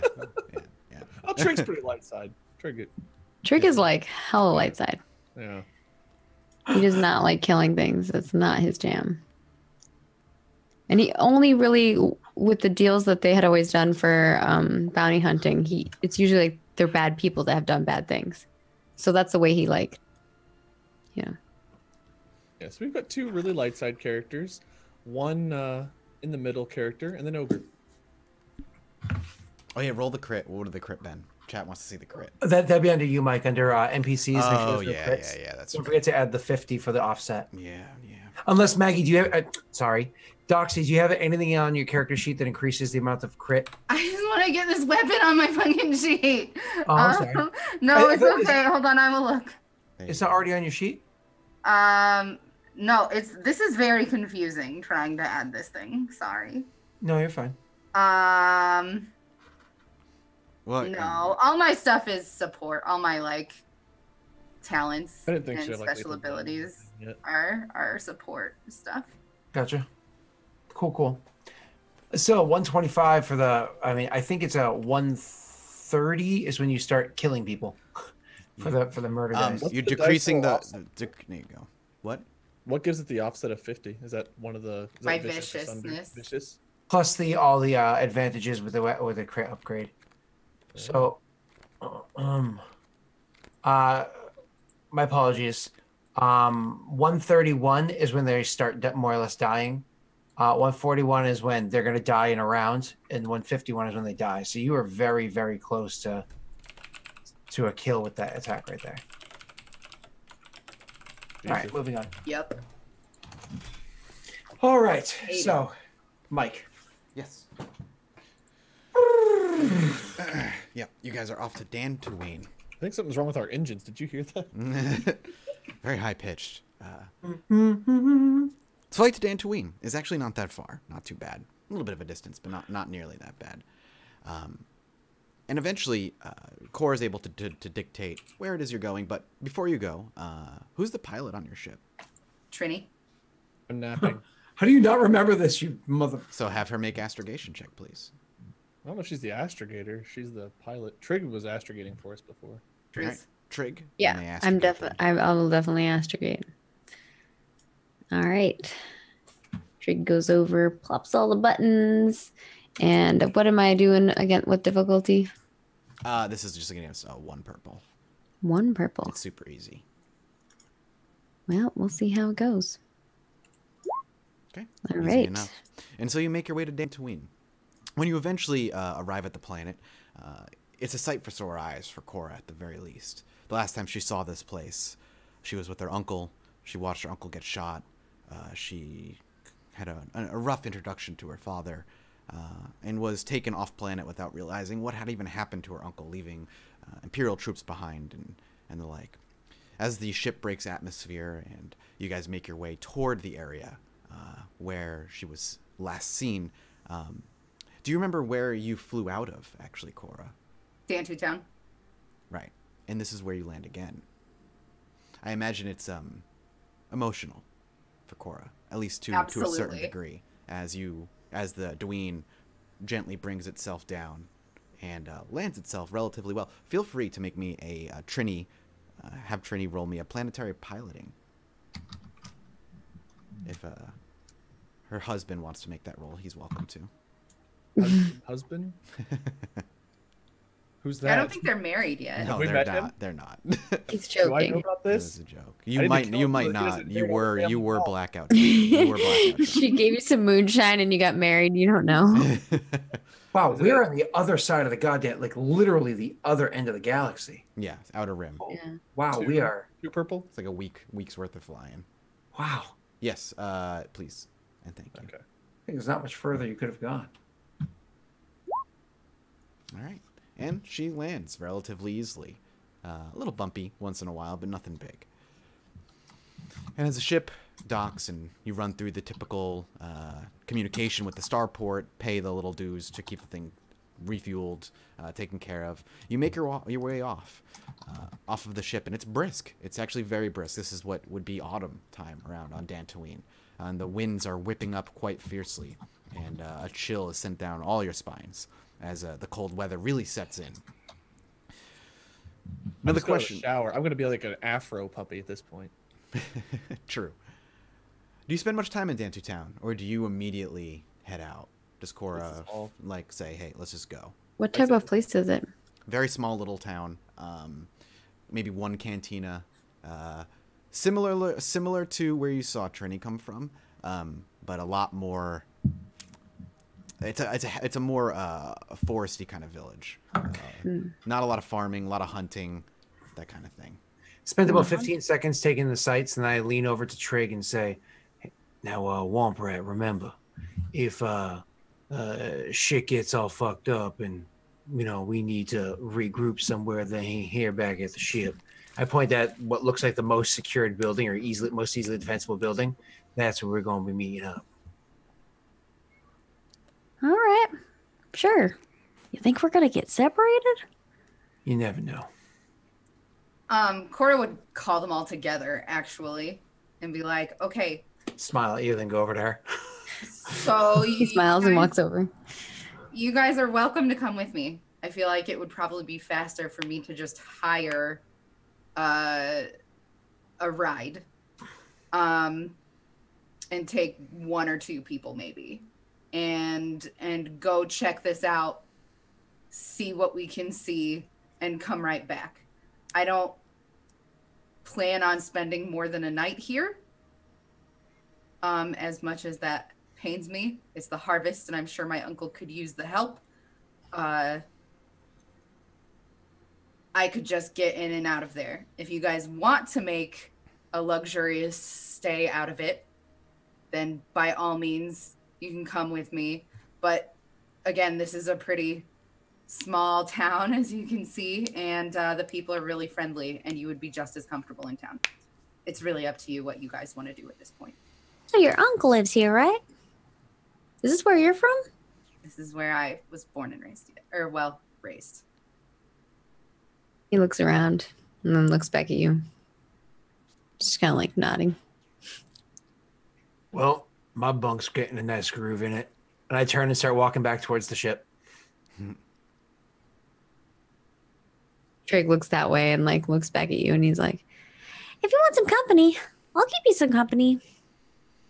You are absolutely invited. I think that my uncle would get a real kick out of you. I don't like being kicked. No, not a physical kick. I would not let him kick you, and he wouldn't want to. Oh, and why would you say that? I think he'd like you. It's a turn of phrase. That's a strange phrase. Guess that's the Come to thing that think they of say it. on Tatooine, huh? Yeah, and like everywhere else.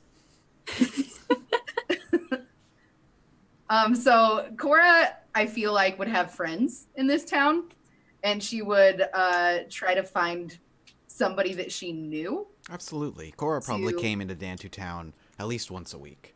to pay for a ride to the farm and back. Sure. There's actually a gentleman that works at the local cantina. He's one of the bartender shifts that you saw whenever you came into Dantu Town.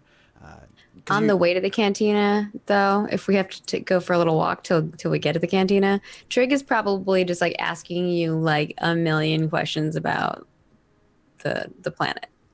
I think Okay. unless you ask Siam to tag along, he'll probably hang back as well and just kind of let you have your time. He'll keep the comms open though, just in case anything's wrong. Totally. Cool. All right, and what's this bartender's name? His name is Jeff Gust. Jeff Gust. Okay.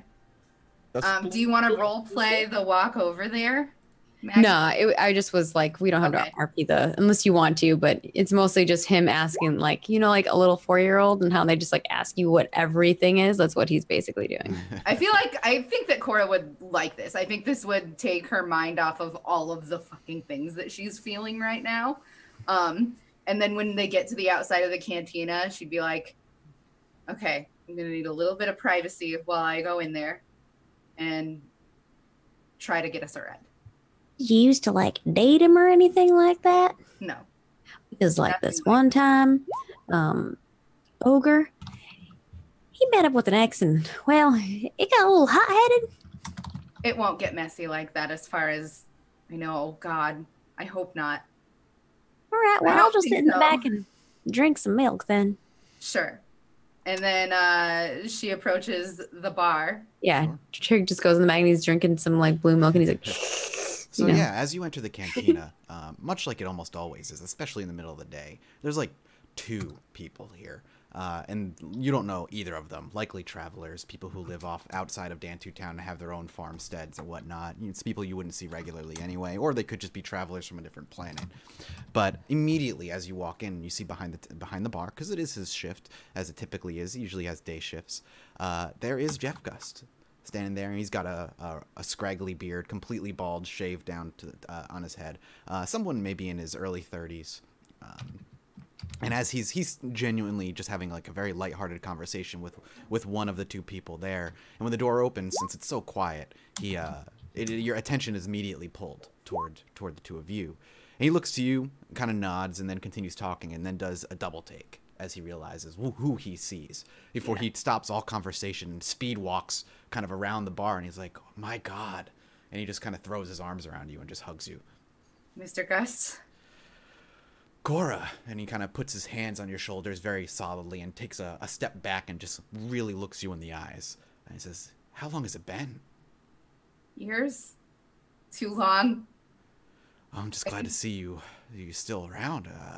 When you left, we weren't sure if we were going to see you again with the chaos and commotion that kind of surrounded you, and you leaving. I'm so sorry for that. It's not your fault. He shakes his head. He's like, not your fault. The Empire scum. Yeah. Did my uncle make it? He when you say that, his eyes kind of shift down, and takes a kind of deep breath, and he just shakes his head. He's like, genuinely, I don't know. We haven't seen him. Can you find me a ride? I can pay. Oh, he shakes his head. He's like, please, my shift ends within an hour or so. I can take you. Thank you. He's like, please take a seat. What can I get you to drink? On me. What do you feel like making? And then we just, I'm sure, and small he talk and or he whatever. and he will go about and start mixing you a drink and whatnot, and just have a very lighthearted conversation with you. Trig, you're there, right? Or are you outside? I would call Trig up once that Trig's like in the series back, is over, like, by the way. well, originally when she was like, oh, I need some privacy, he basically went into the back, like basically had a bar maid or whatever bring him like a blue milk, and he's just sitting in the back going and he's probably like, if anyone's sitting near him, he probably would like be chatting them. There's like one other person there, and you are babbling to them, and they are desperately trying to finish their drink as fast as they can.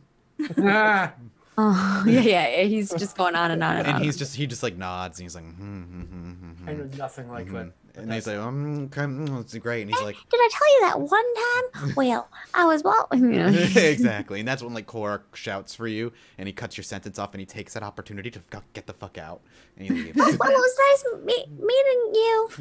And he I don't goes. even know I forgot his name. He just Trig takes his probably drink isn't even. and he's walking back up and he's just drinking it like a sippy cup. Trig isn't probably doesn't even know if he even said a word other than No, Trig is not like the listener sort. brightest. Yeah, of course. No, she's he is incredibly bright. He's incredibly smart. He's not High incredibly. intelligence, low wisdom. Yeah, exactly. There you go. So the conversation happens for a while before another bartender comes over, kind of switch shifts with Gust, and makes his way outside. And he has a little speeder bike or a little speeder rather, just like a land speeder, typical standard land speeder with the 3 engines and whatnot. And as you hop in, he starts riding out. This is a bit of a drive. This is not like a simple short little drive. Couple hours, maybe 2 or 3 on the speeder. And as you're running and you're going down this way, all that of what happened, starts coming back, Cora. You remember this trip just in the other direction, where you first met Ra-Ra, where you had conversations with your father. And eventually, as the road gives way to Well, and how did you both meet each other? God, we were tiny. Well, I was. Oh, little tiny Cora. It's probably adorable. Does your family have like little photos of you?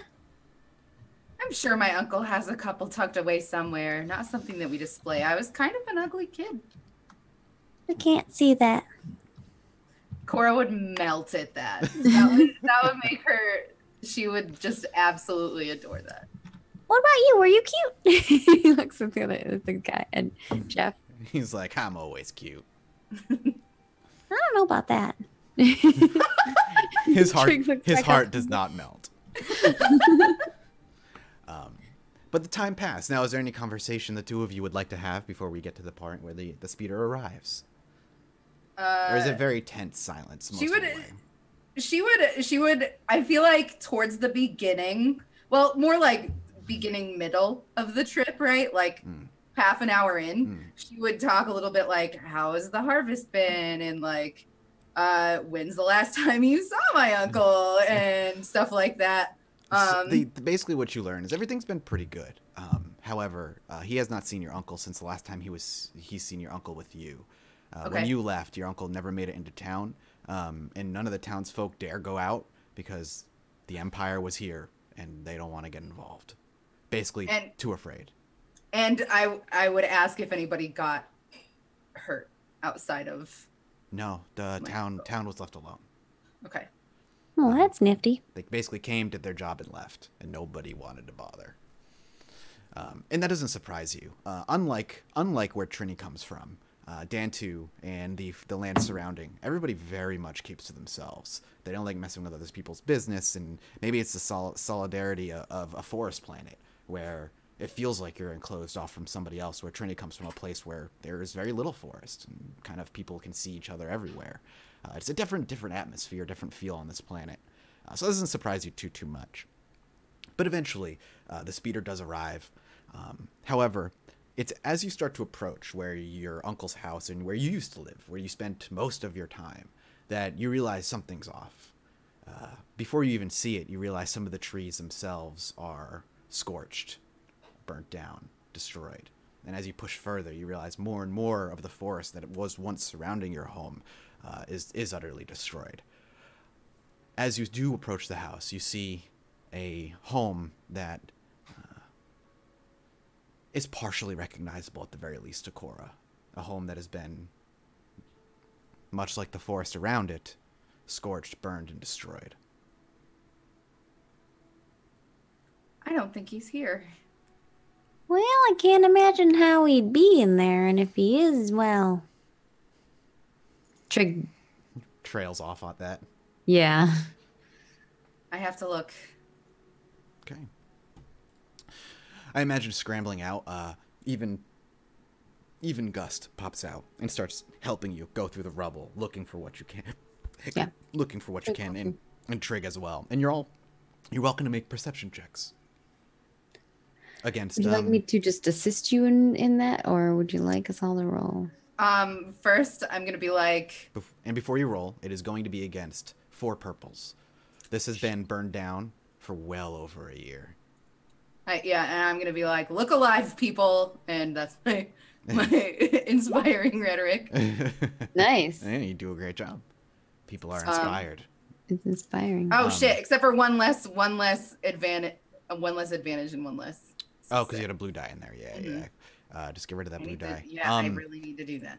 And I will say Gust will not make a roll. He will just give an additional blue die to your rolls. Okay. So I'll take that back then, I guess. And I think that we should just each... Make a separate roll? Yeah. Okay. So he is assisting you specifically, Cora, so you're going to get the blue die. Okay. And I Trig... kind of want to use a light side because we have... Go for it. I'll It say makes sense for you, too. You have a lot. Like, it's part of your story. It makes sense for you to do that. Mm-hmm. Absolutely. Okay. Trig bells. Trig, there's nothing interesting in this pile. It's ash, it's plants, like grass has already started to grow. There's through some no of it. robot bodies. There's or no electronics. Golly. there's no. Oh, I forgot to upgrade. Okay, re-roll me with an upgrade. I'm so sorry. But Trig, even looking for things that you find interesting, like there's maybe a husk of a data pad here, but the insides of it are completely worthless. And the frame of the data pad, maybe you could use it, maybe, but even then, what are you gonna? You're still missing all the mechanical and computer parts that go along with it. There's I not don't much think here. there's anything here. I mean, I found an old data pad, but, well, I don't think any part of it's useful other than maybe the frame of it, but I don't know. What would you do with that? Guess you And- could make another one, or you could use it for a picture frame. And he like punches the thing out and he puts his face in it. And you're welcome, Cora, to because of you and Trig, you don't really have to make this roll, just Cora. Against the same thing for purple, a survival roll. If you want to see if there's traces of him having come Sure. back or whatnot, you're welcome to make a survival roll here. Okay. Oh, only Cora? Only Cora on this one. Okay. Oh, son! Wow. Barely made it through there. Holy Girl. crap! Do you take that all as strain? Yeah. Okay. Just the last strain. Oh, Yeah. come on. Take a trip on the wild side. Give it to him. Let him have I'm fun. the only one that ever has. Okay. Come on. This time I'm given- not doing it. This is I've given important. him some. Okay, my bad. Cora may be getting frustrated, spending hours, sifting through your once home, finding things that you believe you knew what they were before they were destroyed, and their sentimental value. A picture frame here, a piece of your bed there, the husk of what was a piece of furniture, the dresser that held all your clothing. Like there are memories, and almost exclusively memories in this building, as everything physical has whisked away. But the more you look, the more you realize that there's no body. You don't see a body here, which is promising, at least initially, because at least you didn't see a body on the road, which means he didn't die on the road. And if there's no body here, either he came back and did this himself, or the Empire took him alive, and he's out there, hopefully. But Cora smiles. She smiles. And may I reach down into the ashes and grab out the whiskey glasses that she and Jonah had drank from? absolutely. Yeah, she would do that. She would blow into it, a bunch of ash come out, and she'd be like, yeah, I don't think there's much here. Well, you But seem you- awfully happy about that part. There's not much of much, which means that my uncle didn't die here. Trig kind of just looks over at the ashes of this building and is like, he's not going to tell Cora that if he did die in this fire that he would be ashes. So he just doesn't say anything. And he's like, what you got there? And he points up at your hand with the glasses. They are our snifters. Drink whiskey out of them. Makes it taste better. Oh, not much of a drinker. I think it messes with me. Well, I am much of a drinker, and I could use one right now. So, And before thank somebody you so blames much the for the uncle. ride. We Cora, can head back now. those survival rolls, however, come into play. Oh, you're not done yet. Oh, As you're about to leave and you're kicking through, and like I said, you find a whole lot of nothing. As you go out, you do look around a little bit, see what's going on.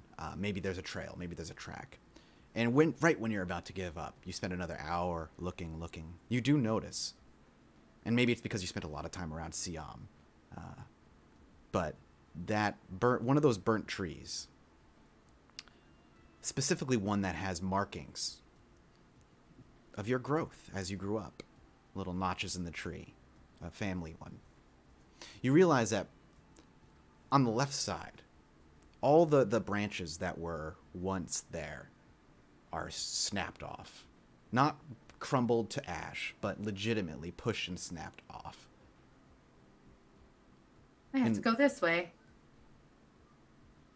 And so you think you found a trail. Yes, let's walk into the creepy forest. You're just as bad as Ogre. You don't have to. I can do this. You don't have to go. I ain't gonna let you walk in there alone. Okay, well then we're walking this way. Plus, I was wondering, I don't know, maybe this fire was made on purpose. I mean, a fire this big without control Right? would have affected more of this forest. We've had to have had, Smart. with his cooking, at least 1,000 fires here over the years. He's gotten pretty good at putting them out, so I think we need to go this way. Nope, the branches. Branches? She's starting to get really hopeful. She's talking about branches and now now Trig is like, she going crazy? He's looking at the tree and I don't know if he can tell The same branches, thing. Trig, the branches! If you want, you're welcome to roll a survival roll, Trig. If you want to see Okay. if Trig knows What's what it against? Is it because she four pointed it purple? out, it'll be 3 purple. Okay, there you go. Well, To we'll see see if if he, it- I don't. I hope he doesn't. I hope I fail It this just roll. looks 'cause like broken branches to you. It's like it doesn't. it's more funny if it's just broken branches. Yeah, survival. Yes. Oh yeah, it's totally It- just broken To branches. you, it looks like maybe the wind. I mean, there was a fire here. What is she talking about? Yeah, no, he's just like she's going crazy. But I Cora, love it. pushing through, begins to walk into the woods. And you follow what you believe to be a trail for some time, until eventually you actually come across evidence. Evidence that proves that you're not insane. A piece of cloth ripped from a shirt, sitting on the ground, half covered by leaves at this point because of the season. But you were able to see it. It's deteriorated from weather and over a year of sitting here, but it has not disintegrated completely. And you push on. Here. Yeah, Like she you have points evidence. Exactly. And you move on. Picks it up. Little things here and there. Trick looks at it and he's like, a "It's a piece of cloth. Exactly. A piece of It's cloth been there here, for a long time." broken branches here, little things that Cora seems to find until eventually in the distance, Cora, you see what looks like buried under leaves and whatnot, a foot sticking out, having been covered by leaves from trees. Do I recognize that foot? Not this far out, you do not. Do you rush out? Quietly. Sure. You move out quietly as you can. You don't have to make me a stealth check, don't worry. By the time the foot comes full into view, a sigh of relief, because the shoe, while on the rotted remains of a person, looks to be Imperial-ish standard, an Imperial-issued boot. And as you maybe kick off a little bit, the pants underneath are gray. Holes have been eaten in them, and mostly skeletal remains of what, as you maybe search through to be an Imperial soldier, lay underneath. Evidence of fights, evidence of combat. Do you continue to push on? Yeah. And so you continue to push on. Well, there was definitely a battle that happened here. He took one of them out. And you push I'm on glad for that's maybe not your uncle. I was a another- little worried there for a moment. Me too.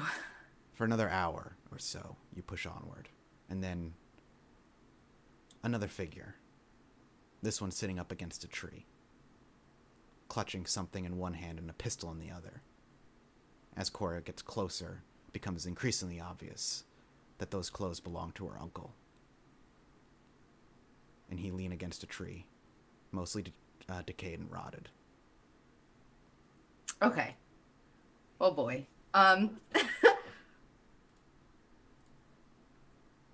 She would approach Mm-hmm. and see what he had clutched in his hand. A communicator. She would take it. Absolutely. You know, you could probably trace it with some tools and see where the last few communications were. And his pistol. Pistol you've always seen And- him with. She would start digging. Okay. She wouldn't be saying anything. She'd be crying, not saying anything. Just Gust would Trick would silently... just be helping then. Gust would cover the body first and then begin to help you as well. And Trig would also pull out of his jacket pocket like the little fish that he has, and you hear him saying some things in a different language. Actually, what you hear is just like weird high-pitched squealing. Speaking in your common tongue. He's saying a presumably. prayer. Yes. And you That's really spend sweet. quite some time digging. Maybe go back and look for some tools that you can find. And Gust is even offers to ride back to town real quick, and he'll be back in well, it's not real quick. It's a couple of hours, but he's willing to go get a shovel if he wants, if you want him to. But basically, time is spent till well past sundown. Now, Ogre and Siam, you've been on the ship now for like close to 7 or 8 hours. Well, We went hunting. yeah, we You went hunting. Okay. we have some. You are welcome to make me a warfare check to hunt. A warfare versus a survival. Survival first. right? Yeah, survival's hunting. Or easy, sorry. That's you. That's you, Wade. You have the better green, so green with a blue. I'll give you the blue. And it's against one purple. I guess I don't know. That's such a like. Just do 2 average. Unless it's supposed to be easy, but 2 average is always the go-to. Okay. Dude, you suck. He tried. Hey, we collectively suck. That's true. You both attempt to hunt to the best of your abilities, but you are both used to hunting more intelligent prey, or sometimes more stupid prey, depending on the person you are bargained to go kill. Predictable prey, not unpredictable. Exactly. And you try your best, but it's been a while, and every time you think you have something, you scare them. Like, I'm telling you right now, I want to use my rifle just to blast that little goddamn critter. Just blast it, but I have a feeling that it's just gonna ruin the meat. We're gonna be eating gristle and char, and it's just gonna shit itself, and it's gonna taste nasty. You sure? You sure you set that trap right? I mean, I'm not set. Listen, I'm not. Listen, much I of took a hunter. carrot, I dosed it in Thorian Pale Ale, I placed it under the trap. What is Yeah. it? Yeah, I'm pretty sure. I sprinkled a little extra good luck on there, and Maybe we change our method. Maybe now we just find something a little bit bigger. Less four-legged bounding kind of creature, herd animal. I shoot it and you fetch. I don't know if I like that part. We shoot, and We fetch. before he goes to say that, he actually is going to pause. Listen, Ogre, you and I have we've started off on a little bit of a rough foot.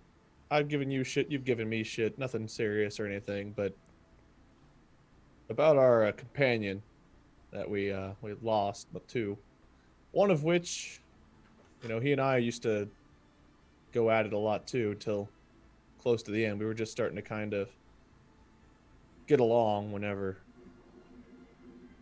everything went down. I don't want to make that mistake again. If we're gonna be traveling together, I want you and I to see eye to eye a little bit. We give each other shit, sure, but I want to make sure we're on the same page and that shit goes down, I got your back, you got mine, and we're on the same page with everything. I don't want another situation of making friends too late. So His entire demeanor will change. Like he softens considerably, stands up, straight. Like he's always pretty, but he's an older guy. So he stands up a bit more straight, all that heavy shit on him. And he like gives you like a slow, like appreciative nod. He'll extend his hand out to shake yours. And he'll be like, I'll have you know, I ain't ever, and I mean ain't never, double-crossed someone. And I ain't never shot no partner of mine, nor no one I served in a unit that I served, unless they did so first, and it was me surviving the situation. So long as we got a set goal, your back might as well be mine.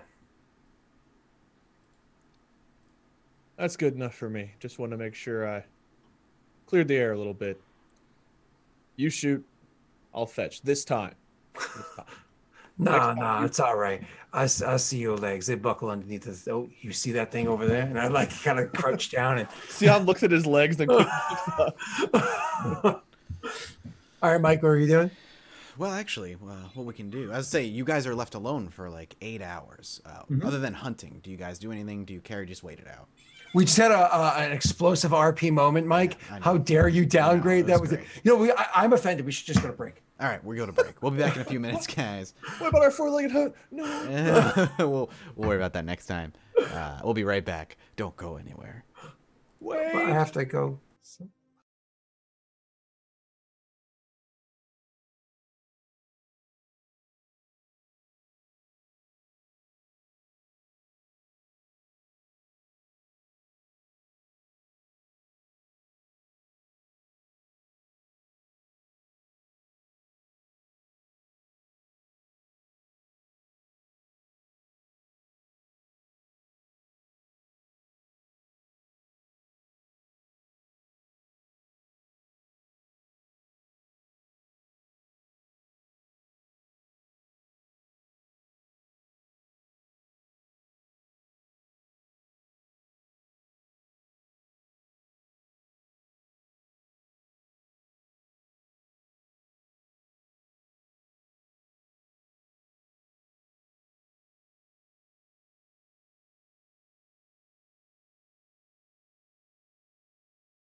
I heard you. Hello, everybody, and welcome back to hour 3. Oh, geez, it's already hour 3. Damn. Yeah. That's fast.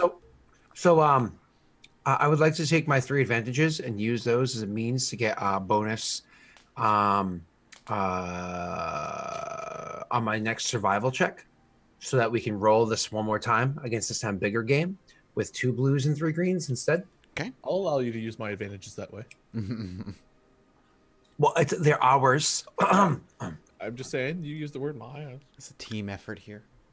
A failed, I'm sorry, Wade. I was failed speaking, team effort. I was speaking for the wolf pack. They're gonna come back wherever that's like this bro lions. We just like go off howling together. Go It's ahead one and of those make your things roll. in the morning they see us and we're just like sniffing each other. Oh. Oh. We won't talk about the licking. Yeah, what are you rolling? Same thing with +1, 1 more blue. My rolling it? You're the leader of this check. One more blue. 2 blues. Who is the alpha dog between the two of you? Oh, let's be serious. Yeah, which one's I the one think that rolling? they should roll for it. I don't think. Who's I the think one rolling right now? I don't- Fetch. There we go. You're welcome. Your blue didn't do anything. There. Mm. What is survival? Hold on, where's that? God, I keep opening that sheet and losing it. The survival. Is that what you use the advantage for? There's different things you can use advantage for. Yeah, just to give yourself Okay. more blues in the future. Yeah. So Yeah. you were looking for. Before it was like rabbits or that kind of whatever's the equivalent of this world. This time it was more like deer. You got something called an Iriaz. IRIAZ. You can look it up if you want. They're Okay. native to Dantooine. They usually are pretty passive. They're kind of like deer. They're like a weird. They have horns like a goat. Oh my fucking god! My cats are fighting. Hang on a second. Makes you think of the what's the name of the Yeah, battles. the Look at hoofed, Maya. She's like, what's going on? what's the name of the hoofed animal because of the eye? Eerie. What? I don't remember. Something like that. If I saw what you're talking about, I might know, but I don't know. It's like a mountain goatish kind of creature. So Star Wars or in real life? real life. Oh, A mountain goat? Yeah, I can't remember. I think it's the eye. I can't remember the name of the thing. Ibex, air boot. Ibex. Yeah. That's it. I was trying to think of Star Wars. I was like, I don't remember a hooved mountain goat in Star Wars other than like every other creature. Space goats. Yeah. Oh, you mean the space goat? No. These things are interesting. We could take their horns and make some really. Who can do the best goat noise, though?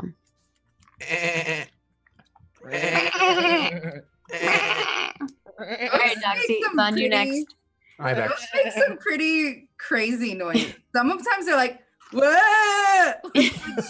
like that. Doxy wins. I think that's the best. Yeah, that's the best one. What's the screaming goat or is it the screaming llama? Remember Now, what this- I want is somebody to make a song out of our goat noises. That, yeah. Have you seen? There's a. God, Jenna Marbles did a thing a while ago. I had some friends in town that were Her? watching all of her videos, and her boyfriend, husband, I'm not sure.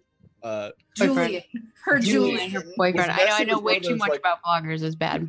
He was messing with one of those like phone apps that like you can make songs on, and he was Okay. making noises like, and it sounded just like what you just did. Oh. And so I think that's been done. We just need to look up Julian's song because like during one of the parties, like, "Ugh," but it makes like a full song out of it, and it's just the most ridiculous. It was like driving around. They were driving around town, like blasting with their windows down, and everyone's just like, "The shit is that?" I'd like a goat remix to compete. But I was saying like a goat remix of ours, of our own, you know? Oh yeah, I would take. Yeah. I think we should make a competing album. Competing album. Yeah, if he's gonna put out an album, we should get one out first and just have it out there. Okay. Oh yeah. He's only put out a song. We are gonna fucking put out an album. Okay. Yeah. Goat Mike, song welcome back. remix. Thank you. Do you want to give us a goat noise? Yes, we need a goat. Your best goat sound. My voice might be good for it right now. We'll see. Meh. There we go. We all gave our Zero goat noises. passion. Oh, that's so good. Chat, you have all of our goat noises. Please, someone make us a song. There you go. Hook us up with a musical, I guess. So like while we're like hunting this thing down and we kill it, and we immediately start like doing like the field dressings of it, whatever, bring it back for some yummy meat. I'll actually open up a conversation with you and be like, like, Siam, I do have to inquire. This companion of yours that you lost, when Cora brought him up, I was a little dismissive because she seems like the type to hold on to things that maybe not so important. However, you give the impression that you've seen more than a few people die in your day, and it also seems to hurt you as well. What was the circumstance? Because it can't just be the death that's got you two rattled so bad. Ogre, I don't know you all that well. You wear Imperial logos on your uniform. Imperial uniform, not logos. Misspoke. And not gonna lie, it makes me slightly uneasy. My family, as I mentioned before, had ties with the other side. But one thing that has happened to me time and time again is people letting me down and even going so far as to betray me. It's happened more times than I like to admit. Now, this last thing that happened, I don't know that it was really a betrayal. I think our companion made a mistake. She was some kind of old battle droid of some kind. She was pretty intimidating. I say she. I'm talking about a droid, but I feel like I got to know her over that period of time. And the the version of Terra, T3R4 was her designation, Terra, that I saw at the end wasn't the Terra that I'd known. She'd put some kind of chip inside of her that belonged to what was his name? Grievous? I don't know much about him. But I don't know what was on that chip, but it changed her. And after she killed Kyle was his name of our companion, she changed in demeanor. She went from being real intimidating and scary to she spared Cora and I and threw Kyle's body at us, and for a moment of clarity, she seemed like she was back to herself. I hope if we encounter her that we have some way of sparing her and saving her, not necessarily having to kill her, but it was unfortunate what happened with them. Kyle and I had a weird relationship, kind of like you and I started off. He and I were rough on each other. We never really talked much or got to know each other till, months and months into our travels. And toward the end, he suspected that something was going on with Terra, and he and I had devised a plan to try to shut her down. And he was okay with just killing her. I wanted to try to help her. But neither one of us, through a comedy of errors, neither one of us were able to... we failed. And, it's not the first time that I've experienced death, but it's always hard whenever you feel like you could have done something to stop it. And feeling betrayed at first, and then after Terra spared us, feeling sorry for her. It was a weird combination of feelings. I still feel betrayed, but also pity. And I feel like I could have done something to stop her from putting that chip in, and I feel like I could have done something to stop her from killing Kyle, and I didn't get a chance to do either one. That just weighs heavily. I've made some bad choices, and I've done some bad things. I worked for a group that overall our goals were good, but we were willing to any means necessary kind of deal. And that stuff doesn't bother me whenever you're doing things for the greater good, but whenever you fail, or whenever you just do something awful for the sake of being awful, that's whenever it That's whenever it hurts, or whenever someone you trust becomes someone you can't.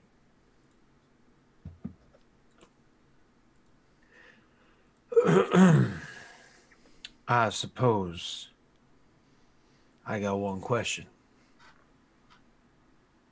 You come across this robot. What you do? I don't mean you get some fun conversation.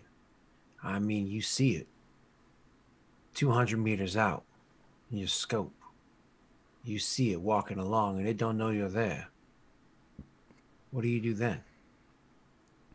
He'll like just pull out both of his blasters, which are very clearly not long-range scoped weapons, and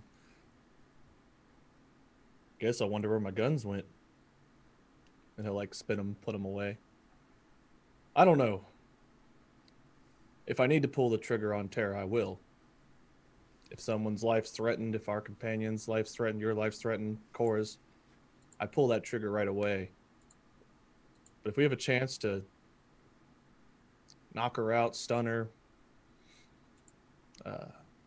ion grenades, whatever it may be, if we have a way of trying to save her, I would take that route first. But do not wonder that if I need to pull the trigger, I won't. I will.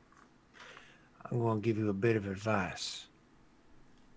You know the big difference between them there machines and ourselves? It's right here. You see, we feel out a situation.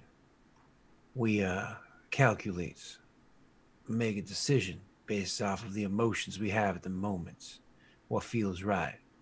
Did we put the appropriate effort in to make the just decision? They don't do that. They've already calculated out the decision before you even began to spin up the drive in your own mind. And they're coming at you, whether it be blasters or blades. They're coming at you before you even start asking yourself whether or not you want to go back at them. I suggest you get it in your own mind. You take that fucking thing down right away, and then you see if you can fix it afterwards. Otherwise, you may not get the chance to make that decision afterwards. Either way, I don't want you sitting around wondering, since we're sitting here and sharing these old war stories. I'll go so far as to say this. Anything you see here that might give you reason to be concerned about where my loyalties may or may not lie, no two pieces came from the same soldier. And each one of them, well, you just consider that a trophy of the hunt. Fair enough. I saw what Terra did to Kyle. As she stands, I'm not afraid to pull that trigger. I'm just saying if there's a way we can avoid it, I would take that route. But if if it's her life or ours, or her life or somebody else that doesn't deserve it, trigger's already been pulled. In case we cross paths with that thing, between you and I, being upfront and honest, you may need to make that decision, but my decision's already been made. I'm not going to put anybody's life, including my own, in danger for something that you're saying is a killing machine. And that Grievous, that name that you said, well, that's a name that I know, because I was in that war. Fair enough, but just so you know, if we have a chance of saving Terra and you take the route of just killing her, you might put more lives in danger than you think if we got an answer to Cora afterward. That's all right. We got a little womp rat with us. I'm sure he can spark a few wires and, grab a few bits off of some broken down R2s or something and get this thing communicating.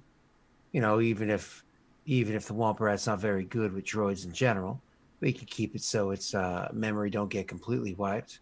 You can at least get your answers. And if you like them, well, maybe we talk about putting the thing in a less hostile bit of machinery.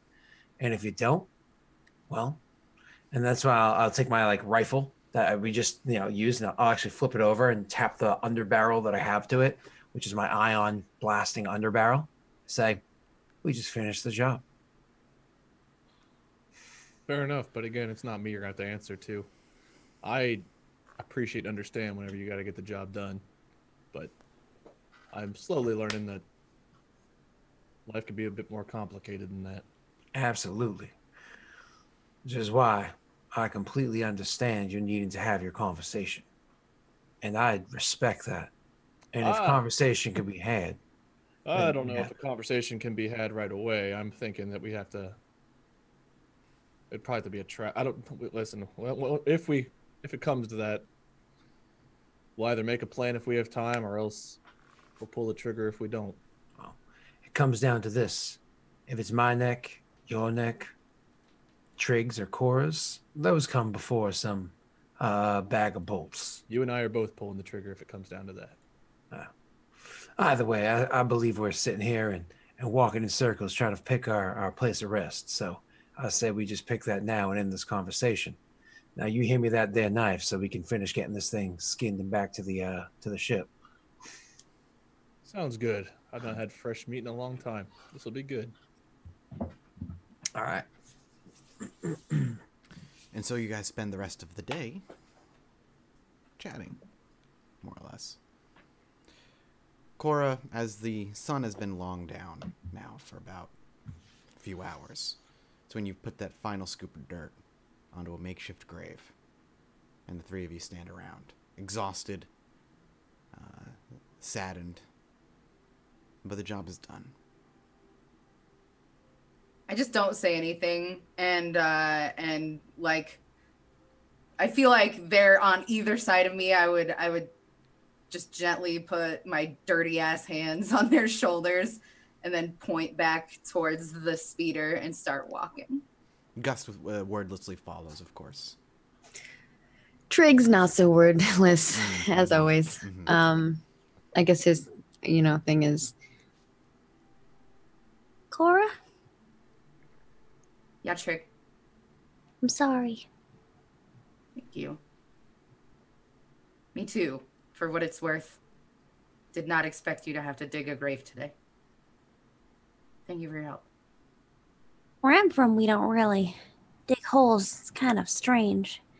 We usually send them off to the big fish. How do you do Set 'em that? up. Well, everyone does their part, and we all build a little raft.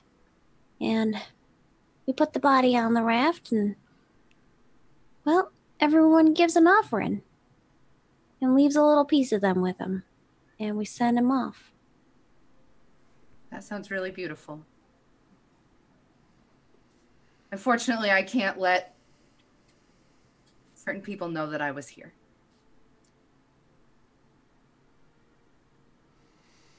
And I imagine the rest of the walk is relatively silent. The speeder ride into Dantu town, by the time you get there, it's close to 3 or 4 in the morning. Do you just go right back to the ship? Yeah, get some sleep. Jeff Gust just gives you a little hug before, doesn't say anything. Yeah, I would hug him too and be like, gonna be shipping out in the morning. It was good to see you then, Cora. It was good to see you too. And I promise I'll stop in for a drink And when and if I return. And I promise I won't be going nowhere. Plan on living my life in this town. Love it too much. Good one. It's a good one to live in. For what it's worth. Yeah. I'll make sure we have a celebratory night in honor of your uncle. He was a good man. Thank you. He was. But you do Trig what will you- extend his hand for a shake. He will return the favor, shake your hand as well. It's very gently. He's afraid to crush you. And he's like, and Trig. Trig's is not as gently. Yeah. He shakes and he's like, it was nice meeting you, Jeff. It's like, it was nice to meet you too, Trig. Whatever, for what it's worth. You're interesting. Whatever species you are. Oh. You don't know where I'm from? He shakes his head. He's like, I don't really. We don't get many I'm travelers a here. Charter fan. Well, if all people are like you, Trig, then you have good people. I think my people are good. I believe But- it. Most of them stay on our planet. Maybe that's why you haven't seen much of me or much of my kind. He smiles at that. He's like, that's likely the case. But you're welcome back anytime, Trig. Next time I see you, drinks on me. Well, I'll definitely take you up on that offer. He smiles. I hope you do. Trig They- will take out a piece of paper and be like, take a note. yeah. And you make your way back to the ship. Siam and Ogre both fast. I assume mostly fast asleep at this point. But Probably this late, yeah. I imagine that you guys, the rest of the night goes and Well Ogre, fed, well fed, some bonding. some cooked food sitting there. Yeah, you guys slabs walk in on- to see, on the like- table. You walk into the ship to see, Trig and Cora, like slabs of cooked meat, just piled. Fridge and freezer are stacked. Cora would probably take like something that looks like it's been kind of eaten on but not finished, and just finish You- it. you know on, like, immediately. walking The on smell the way. and the taste of it, you're like, oh yeah, you've eaten this many, many times. Who cooked it? I'm just curious how well it was cooked. Honestly, if you want to have us roll, we can. But Trini, either one of Trini us. was good cooking. She was Oh, good. sure. Oh yeah, Trini. Trini take care. She takes care. It's pretty well prepared then. Not bad. thank God. know. Oof. Yeah, I know, I'm like- man. I can work a mess kit. Yeah, Cora would like she would grab it. She would like just not stop walking. She would just like pick it up on the Right. way and keep walking and just Fall like, asleep. eat it on the way to her quarters and be like, Trini must have stopped at the farmer's market and got some things and like, Yeah. just like try to have normal thoughts The next. and go to sleep. Fair enough. The next morning, Ogre and Siam will be the first to awake. I imagine Cora sleeps in. Trig, I don't know if you would sleep in or not. It's up to you. But and it's up to Cora, obviously, if she sleeps in or not as well. I just imagine that the two of you might sleep in. But eventually, the I feel four like of you. Trig has like a routine, I and figured, every yeah. morning he gets up and he does like his little like fish prayer. Sure. Yeah, Trig does his thing. But eventually, the four of you find yourselves together. I imagine there's a conversation that Cora would like to have before moving on. My search, while fruitless, was telling and almost cathartic. And I thank you for coming with me. And I'm sorry that it resulted in nothing for us as a group. But if you guys want to visit the planet whose name I forget, I'm ready to do that now. You talk about the core world where the New Republic is? Yes. Chandrella. Chandrello. I don't know what you mean by fruitless. We got ourselves a fridge full of meat that is. Also, I noticed that, and thank you, and I finished somebody's last night. I hope you don't mind. That was left out for you ladies. We weren't sure when you'd be coming back. Ladies. I'm sorry. I just thought you wanted to have some girl time. Trig will give you a look. I was like, is this where we find out Ogre had no idea this whole time? That Trig was a man. Oh, God. That's really funny. I think I've already used male gender pronouns. So Yeah, you have. Yeah. And Trig will say, can give like give him a side eye, and then look back at Cora and say, You got some answers, though. That's what's important. I did. you said this was fruitless. Does that mean you did not find your uncle? I found him. He just wasn't so much living. Oh, he had passed? Did he die a good death? Yeah. It's about all as we could all hope for. I was hoping to return here one day, and now I'm not sure I will. I don't see why you wouldn't want to. Seems peaceful enough.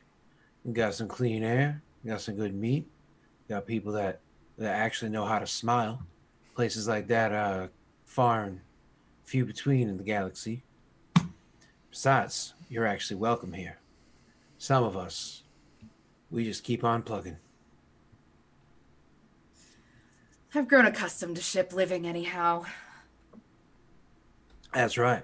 Anybody can grow accustomed to a shitty situation if they must. we're adaptable like that, doesn't mean we can't have the hopes to return to where somewhere might be comfortable. I mean, I think I rather like it. If I have no one to come home to, like no one meaningful to come home to, why even come home? He just kind of will give like a small pat on the shoulder and doesn't push it anymore, and goes off and eats meat. Okay. You can take off whenever. See how like whenever you say that, he's like holding a beer and a piece of meat. He's like, ah, yeah, good idea. Keep going. Okay. So your travel is going to take you to Chandrilla.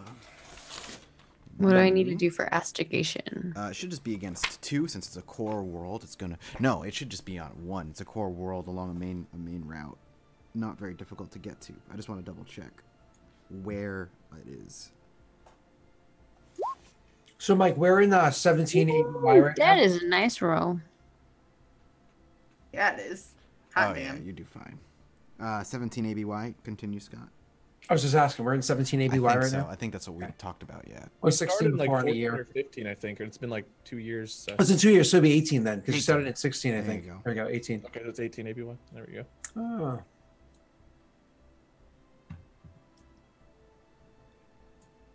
Sorry, I can't find it. How dare you not find it? I have the wiki open. That's how I know the name of the planet. Core, not deep core. Core. Yeah, where the hell is this? There's no like skill guide things for Astigation. I guess you don't really do anything. Is that a different kitty? No, this is rare, kitty. Hmm. Oh. That means the Separatists, Different. the Separatist droid army disbanded 37 years ago. There you go. So, it was a So lo- jealous of long all the one. cats. I have 3. Okay. We've almost seen them all today. Yeah, so how old is Ogre? What do you fought in that war? It's up to Scott. He's older. He's like in his 50s. Yeah. He'd have to be like 55 to have been around what 18 whenever that war ended almost. Oh, you assume that somebody would have to be 18 years old to fight in a war. Well, that's fair. That's Each fair. species is different too. Well, also, Clituanians are usually slaves.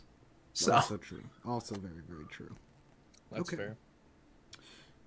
So you guys make your way to Chandrilla. Is there anything you wanted to do on this? It's going to be like a week and a half trip, but maybe a little less. Well, with all those successes, actually, no, it's going to be it's going to be a lot less. You're looking at like 4 days hyperspace. Is there anything that the 4 of you wanted to take care of on this ship? Any roles you guys wanted to take care of? Anything you wanted to inspect? Whatever it is. Oh, go ahead. I would be hinting around to Trig. Not even hinting around. I would be outright being like, it would be pretty cool if this dog had a personality. I don't know if Trig will give it a personality, but Trig was definitely planning on playing with the dog. Oh, yeah. Teaching it some more stuff. Yeah. That's right. What did I make you roll for that last time? Computers or mechanics? I am not sure, but I will do whatever. Yeah. So what are you trying to do, I guess, is the question. What you have a little bit of time to mess with it. I think I was originally trying to train it or program it to. So I think it was a computer's check, actually. Yeah, because I was programming it to. you were trying to play program it fetch. to play fetch. That's right. But now it like only goes and gets that one Yeah. empty beer bottle. Yeah. So you may continue that programming, if you'd like, a computer's check, against 3 purple.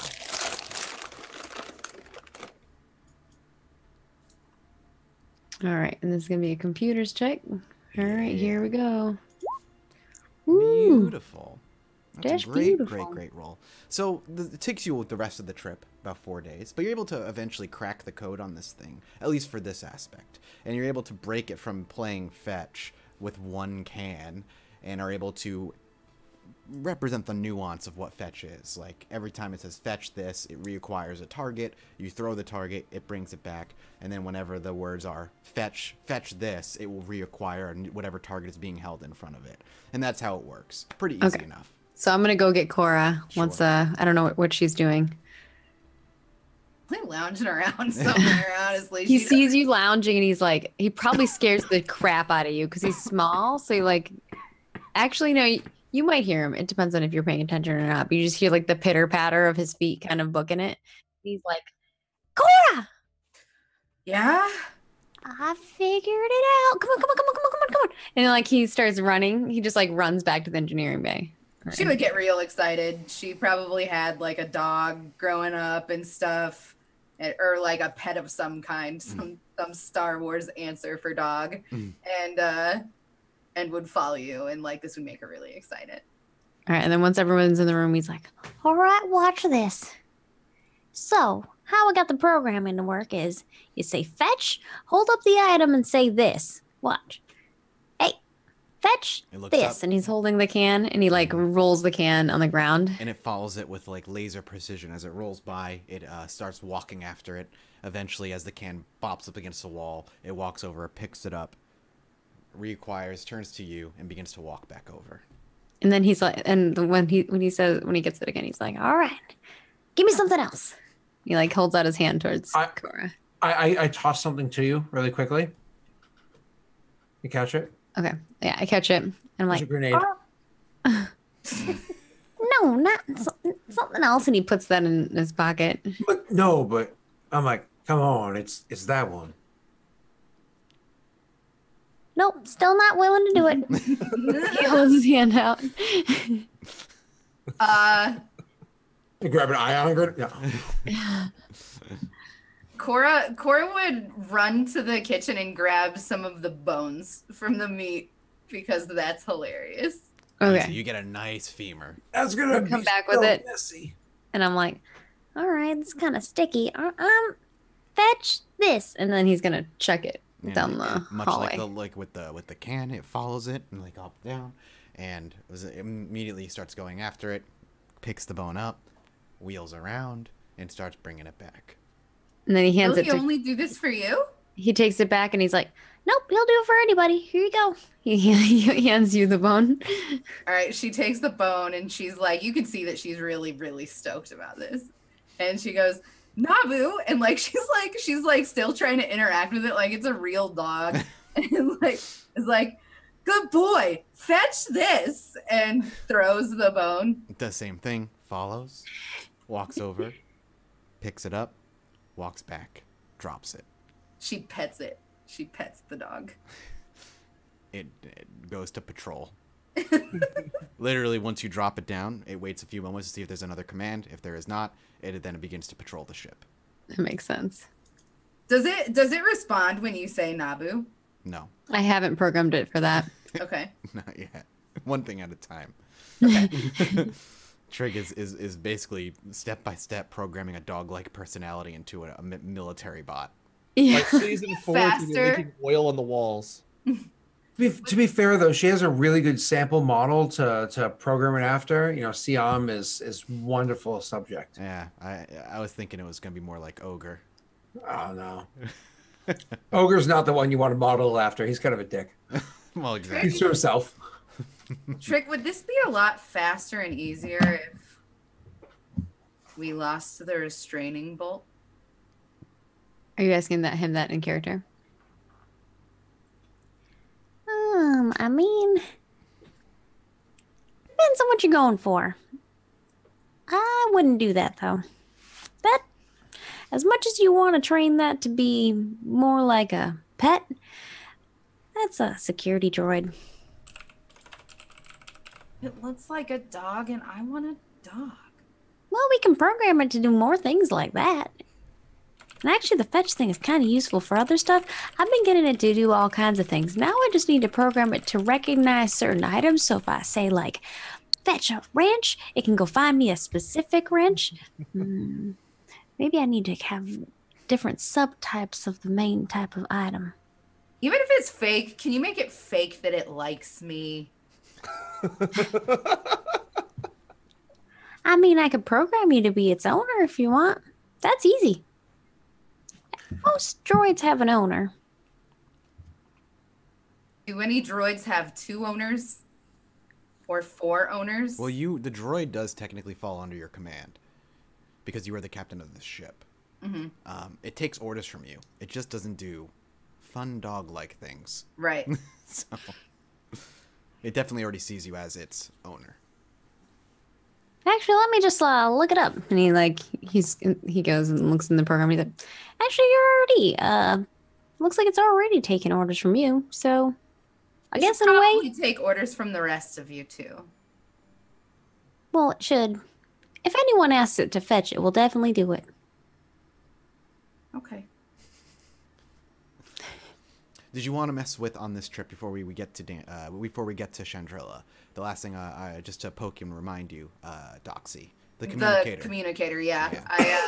I would have given that to Trig Easy enough. after the dog. Trig, if you want to trace its last attempts at contacting anybody, it's going to be normally it would be average computers check.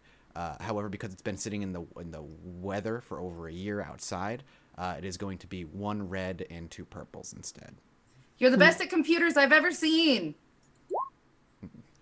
All right. I will use light side point on this just because it's a very story-driven thing, and I'm going to downgrade that. Because that is a red. That's horrifying to me. And I will do a computers check. All right, let's see it. Ready? Yeah, I'm ready. Live dangerously. Woo! Wow, beautiful success. That's beautiful. You crushed it. Wait. Did it not do a red? You downgraded it. Use the light side. Oh, okay. Thank God. Nice roll. Yeah, great roll. Yeah. So you're able to gather the last 5 attempts at communication. The most recent 4 are to what Doxy would recognize as her own personal communicator. He was attempting to communicate with Doxy. However, obviously Doxy was not on the planet, so it could not reach. However, the one prior to the 4 attempts at Doxy alone, just a name you're able to gather. Just like it's a communication code, a string of numbers and letters that Trig can write down. Right out the gate, Doxy does not recognize it. However, because you have basically the identification code for a translator, or rather a communicator that someone's belonged to with this, and some time and some research, Trig could probably figure out the name of who this belongs to. I would ask her to. And you're welcome to make one more roll before, and if you fail, it doesn't mean it's failed for good. It's just failed until you get to the planet. This is going to be another computers check. However, this time it's going to be against 2 red and 2 purple. You're the best at computers I've ever seen. Nice. Also, you can and heal a strain if you have one. I definitely have strain. And I guess use another light side point on this. You're welcome to. You don't have to, since we can. Oh, I hit that's the fine. button. Button has been used. That's fine. You guys started with so many light side points. All right, did. computers. You're welcome. Wow, you crushed it. Damn. You crushed it. Woo. Drop So that happy mic, there was Maggie. no despair. Drop that I mic. know. Okay, you get a name. The name is Nylee, and I'll spell that for you if you'd like. Yes, please. Nylee. Tomhent. Damn it, I was hoping Cyrus. Thomhent. No. Nylee Tomhent. Okay. The name Dude, doesn't Jack goes immediately. okay. The name does not immediately ring a bell to you. Yeah. To Doxy, however, the last name rings a bell. The first name does not. But Tomhent does ring a bell. Stories. Many of his old stories from his past. He always talked about serving with the sergeant, Tomhent. Would we be able to like find a location or whether he actually connected to that communication device? Trig is able to tell that, yes, there was an actual communication. It looks like he was able to reach this particular person. While there's no way to trace where they are now, you know your uncle's past. You know what he used to do. You know that he served with the Sergeant Tomhent. I don't know why I keep saying Tomhent. And you're on your way to the New Republic core world capital. You might be able to pull some, with Siam's help especially, you might be able to pull some strings and see if there's anybody that has served in either the Rebellion or the New Republic in that way, and maybe find somebody. But yeah, while it's very little to go on, there is still a door there for Cora to poke at. And we'll say that all of this comes in the last few hours of the ship travel. As you have this revelation, you're leaving hyperspace with the clap of hyperspace behind you, and Chandrilla before you. A beautiful, mostly blue world with spots of green, countries and stuff. Very little clouds. It is actually very peaceful, even from space. But we will tackle that after our last break. We will take our final break and we'll be back with our fourth and final hour in just a few minutes, everybody. Don't go anywhere. Also, happy Thanksgiving in about a minute and a half to anybody on the East Coast. Very true. Happy Yeah. American Happy Thanksgiving. giving of thanks. Hooray. All right, we'll be right back.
And we're back for the final bit of Lost Initiative Fate in the Stars Season 2, Episode 2. The most relaxed, chill session we've had in a long time. I said we kill some shit. Let's go. Get some. Get some. You shot something in the woods. Nah, I killed a deer. It was like it was more like You goat. killed the dick. It was more goat-like, you know. Much Yeah, easier like to hit than a rabbit, for the record. Rabbit's very elusive. I recently listened to a podcast with Jake the Snake on it, and it just makes me want to have The a giant wrestler? snake. Yeah, Damn, He how was on old a is po- he now? Like 70? it The doesn't matter. wrestler? He was fucking hilarious at it. I'm like, I want to be a big evil bad guy with a snake. Not real life, but you know, like in Just game. in Fuck that D&D. shit. Yeah. Okay. Dude, a character that just carries around a snake would be badass. Right? You could Yeah. you could It'd just be easily a UNT, right? or you could just like could you make it like a snake you're familiar? You could be a ranger and totally have a snake. Yeah. Yeah. Yeah. You just always look evil. Like always look like something's up your sleeve. And it's usually your snake. Anaconda don't want none unless you got guns, Bum, hon. bum, bum, bum, bum, bum, bum, bum. Okay. Wait, guns?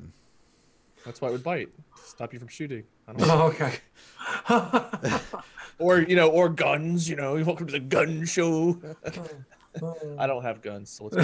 I was gonna say. I thought it was a ranger joke and like actually really clever. There you go. Yeah, that's what I meant. Like a rain, like a But gun. Rangers still are got usually, you know, Yeah. like Anyway. Chandrilla. Hot in here, is it just me? Hoo-hoo. Yeah, that's it is what it is. Yeah, Chandrilla. Sounds great. Feels like something's in my throat. Oh, This time out. is that Billy? Hey Billy.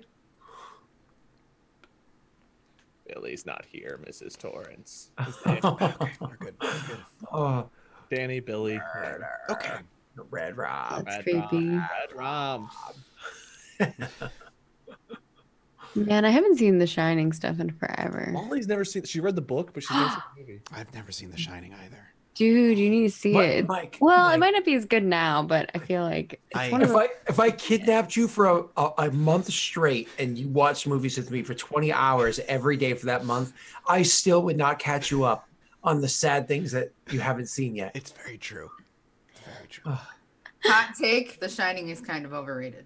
IMO. It is a really good movie, but it is a really good movie from a certain time. Yeah, Moved I think past it was that time. great. It was very good for its time. The book's supposedly really good. I've not read the book, but Most Stephen King books that became movies are pretty good. that's Not all of his books. Okay. So, Back to the game. the city you are eventually going to land in is a city called Hannah City, unless you wanted to specifically land outside of their capital. But I imagine you were going for the capital? Yeah, capital. Yeah, probably yeah. Sure. Sure. So Hannah City, Hanna, is the capital of Chandrilla. It is actually, just for some lore bits, it was the location of the newly formed Galactic Senate, surprise, surprise, after the Battle of Endor, and it has an art installation in the city circle featuring stormtrooper helmets painted with Alliance sigils all across them. So the center of the city, there's just countless stormtrooper helmets all hanging or painted on walls, and all of them are defaced in some way with representations of the rebellion. However, the new Galactic Senate, or the new Republic symbol, is actually the rebellion symbol with like a sunburst behind it. So they got very creative with their government symbol. It's actually very, very pretty, and this particular part of the city is always busy. People are always walking through here. It's part of a public area where people can come and basically graffiti all over the helmets and the stuff. So it's incredibly welcoming city, probably one of the most welcoming cities for you group in a while. One that is a direct opposition of the remnants of the Empire. Even though they're so active out there, this is one of the places that is heavily, heavily defended. X-wings are flying through the skies. People all have uniforms with the new Galactic Republic symbol on it. This is a huge city, and one that is, like I said, for the first time, probably the most friendly you've been in for quite some time. And when you enter, the city itself is bustling. The smells of different foods, peoples, Smoke billows from different buildings. Speeders are ripping across other roadways while there's walk paths underneath them. It's a little reminiscent of Coruscant if you hadn't spent a lot of time on Coruscant. What is the very first thing the four of you are looking to do when you arrive? I'd be looking to find someone in the government to talk to. I would have asked Siam to use his contacts to try to locate Niley. Tom Hent.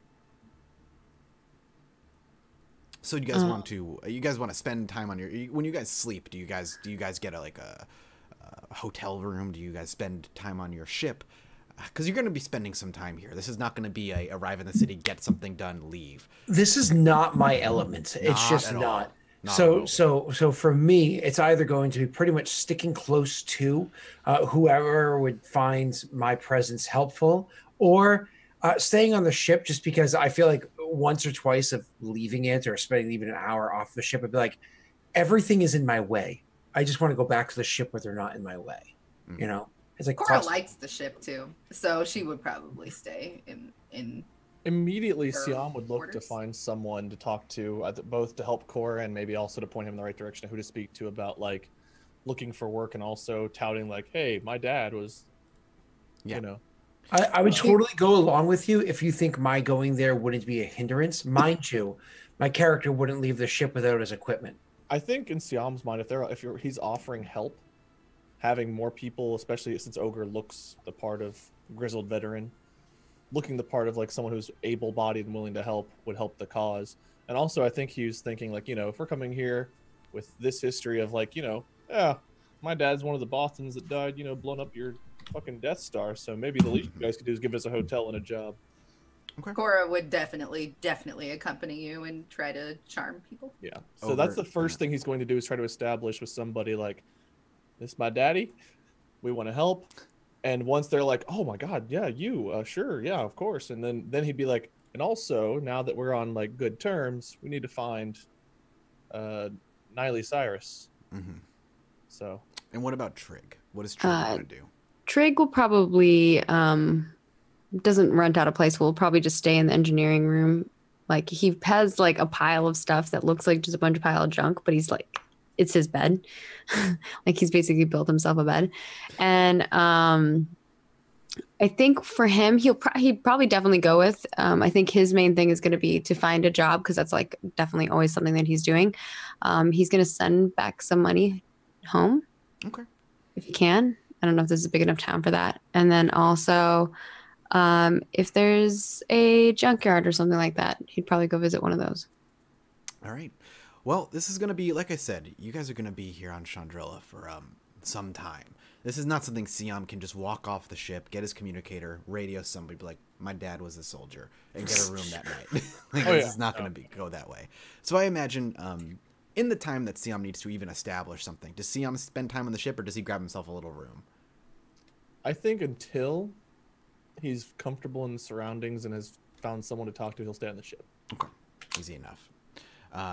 Ogre's going to stay in the ship. Cora's going to stay basically wherever Siam goes, and Trig wants to kind of explore the city and check out some things to see if there's a junkyard that she can scavenge and the like. Easy enough.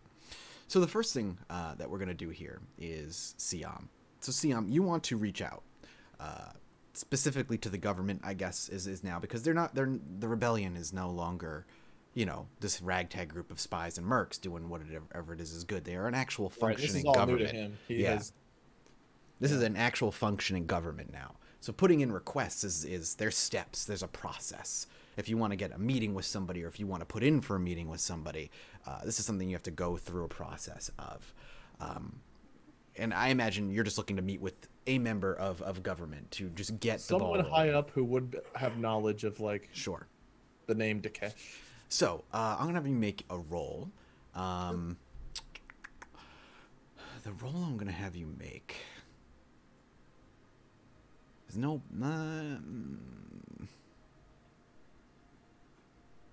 Can I just get from you? There's really no. What would I use to do this? What are you trying to do?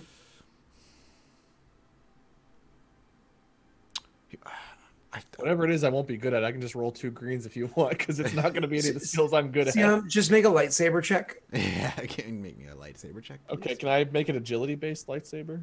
Of course. You can actually. You can make it whatever you want. Core rules are it has to be brawl unless you get the class, like the unlock the skill, depending on what tree you're in. You can change it. Yeah. Hard veto. It's definitely not going to be brawl. We'll go with agility. Okay. I can tell you which branch that is if you'd like, which school that is. Just agility's fine. I'll just stick with agility. Mike, All right, I'll get it for you. Hold on. I'll get it for you. Hold on. Is it a knowledge roll kind, or is it like a streetwise, or what are we looking for? No, it's just Googling my computer. Not you, Mr. Other DM. So you want to probably put in a firm meeting with one of the senators, one of the members of the Senate.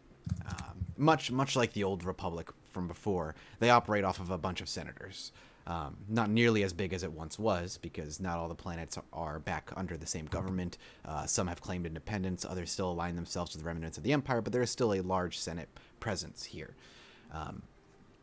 As to who you reach out to, that's what I'm trying to figure out what I would have you roll for. I wanted to say, if like... my family would have ever left me a name of somebody to try to find. Yeah, that's why I was like, there's no politics role in this game. Of course there's no politics role in this game. That doesn't exist. I mean, kind of. You have core worlds as politics for the core worlds, mid rim for the mid, and outer for the outer. And Also, knowledge. streetwise, right? Streetwise is I was thinking street. Also, somebody that my and then family. there's one more. Siam, I do think that we have a name already that might be able to get our foot in the door. Right, you have a What I'm name. saying? Well, I was wondering if my family would have also. So basically, if you want to use the knowledge skills, then I guess that would be appropriate. I was looking under general skills. What about streetwise? I like But- streetwise a lot more than. yeah. Of course you do. Of course you like that. I mean, Streetwise isn't a terrible one, right? No, it's not a terrible one. Maybe But I just would make it- use Underworld instead of Streetwise. If he's looking for people that were once spies and maybe don't align themselves with the government anymore, would not Underworld They be align that themselves way? with the government now. That's just the new Possibly. Could he use Streetwise to get himself a bonus on his Underworld check? Yeah, I'd say that's fair. Try to earn like blues or an upgrade? Sure. I'm gonna need it. My underworld's not actually good. Just 2 green still. And all Yeah. your knowledge skills are good. I'm You good at are that the stuff. underest world. You're the underest one. Put it this way. This is what I'm gonna. Ooh, wait! Ow! That's beautiful. Triumph? What's a triumph? Damn, son. She got under your world. It does I- nothing. No, I will allow it to give you something. Instead of just, yeah, you can narrate something specifically, or you can, if you want to use it, continue to use the triumph as like a bonus. Oh, because you're not doing leadership on an NPC. Because if you're doing leadership on an NPC, this is a leadership. Oh yeah, that's NPC becomes This is Cora's. This is recurring, Cora's role. recurring faithful follower. So with the triumph, Cora, with that, you actually give him an upgrade on his next roll. Oh, nice. Okay. And a blue die? well, it Well, is yeah, the success leadership, gives right? you, Yeah, sure, go for it. Sexy. So Basically, I mean, Yeah, that's pretty cool. I should just go straight for the underworld then, probably. Yeah. So what's the difficulty on the underworld check? so you're going to be looking for remnant spies, more or less. That's what you're looking for, instead of dealing with the government itself. I'm going to want you to roll against 2 purples and a red.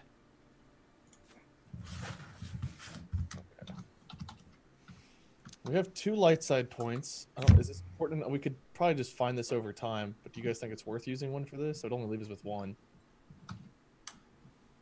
I don't know.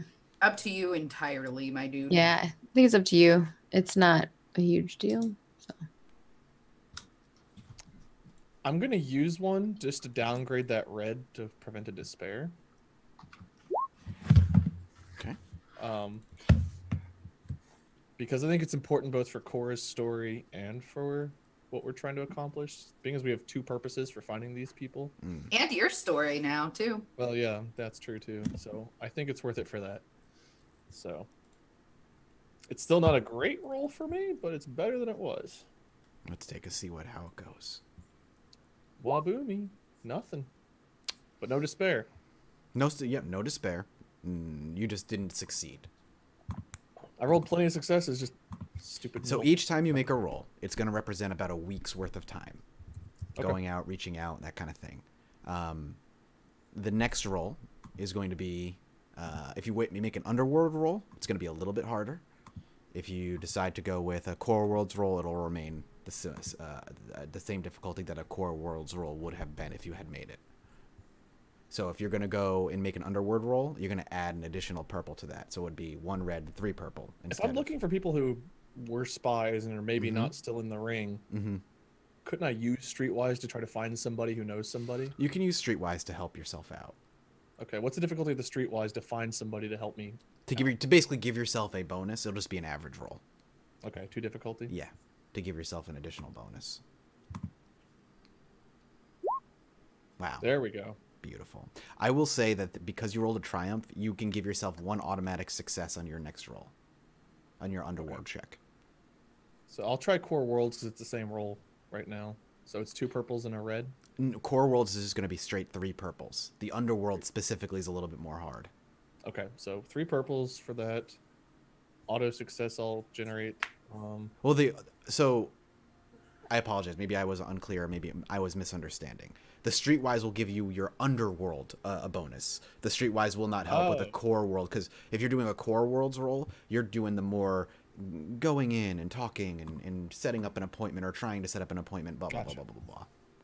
Okay, so the 3 successes on Streetwise, do those do anything, or is it just the upgrade from the Triumph?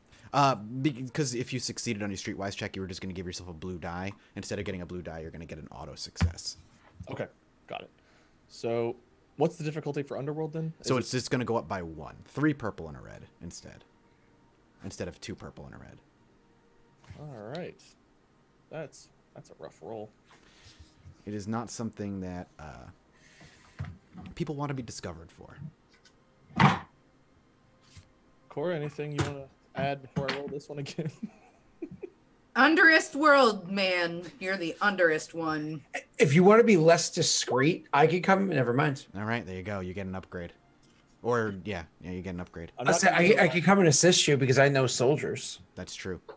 We'll see how this one but goes. I'm not discreet at all. No. This is Siam's like going and talking to people in bars, back alleys, that kind of thing. I'm like, look at that one over there. I'm not going to use our last light side, so this will just be Okay. A flat hope roll. and a prayer. Why are you so? Look, do you see what I'm rolling again? Oh, God, here. No despair though, so No despair. But you got an advantage. And with this advantage, you can use it to kill a strain, or you can give it to me. You can have it. I don't have any string right now, I don't think. Oh, somebody was saying, does he get 2 blues and an upgrade for that leadership check? But I don't think so because I believe those additional advantages. Correct. They do something very specific with the ability that Cora was using. Yeah. So the answer would be no. And keep in mind, the triumph was the success, even though it's showing a success and a triumph. It's Yeah. just, Well, that's how it works. Yeah. yeah. So you're good. So you want to give me the advantage then? Have you been? I imagine Siam has been going around using 1 or 2 names, the names that he knows. You probably don't know a ton of people in that Yeah. ring, but you've spent 2 weeks now. 2 weeks talking to people. 2 weeks going into shady places, forgotten ends of the city. You've gotten quite familiar with some of the more dangerous parts of the capital itself. You're there often, and this is the place you kind of find some every once in a while. You would come across a couple of maybe Empire sympathizers or the like. You know, they're not. It's not surprising that you come across them every so often. But it's just on your way home, on your way back to the ship, on your last night of trying before kind of getting exasperated and be like, maybe I'll just go to the core worlds. Maybe I won't.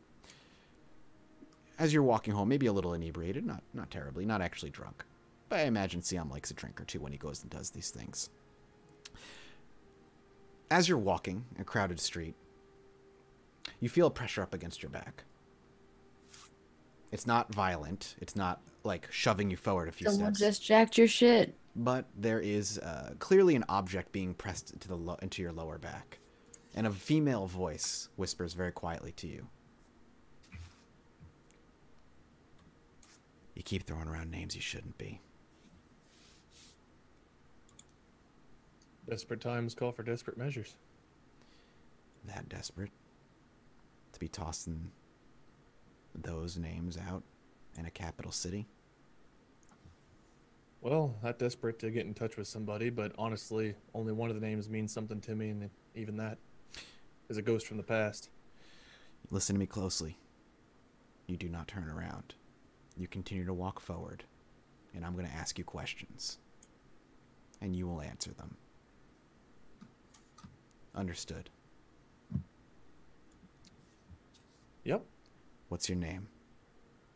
Siam. Is that it? Siam? No last name? Can I get a read on their voice if they seem like they're intending harm? Perception to see if what? To see if they're like intending to do anything more than just get it, like if they're trying to get information before they kill me, or if they're just genuinely like maybe they want to help but they want to figure out who I am first. Are we assuming also that I like ducked in somewhere because I've been going with Siam on his errands? Like, sure, but there are areas you cannot go that Siam is going to go. Okay. And this is during one of those moments where so I like ducked into a bar. Yeah, you kept searching elsewhere. Okay. Yeah, make me a perception check against 2 purples, please.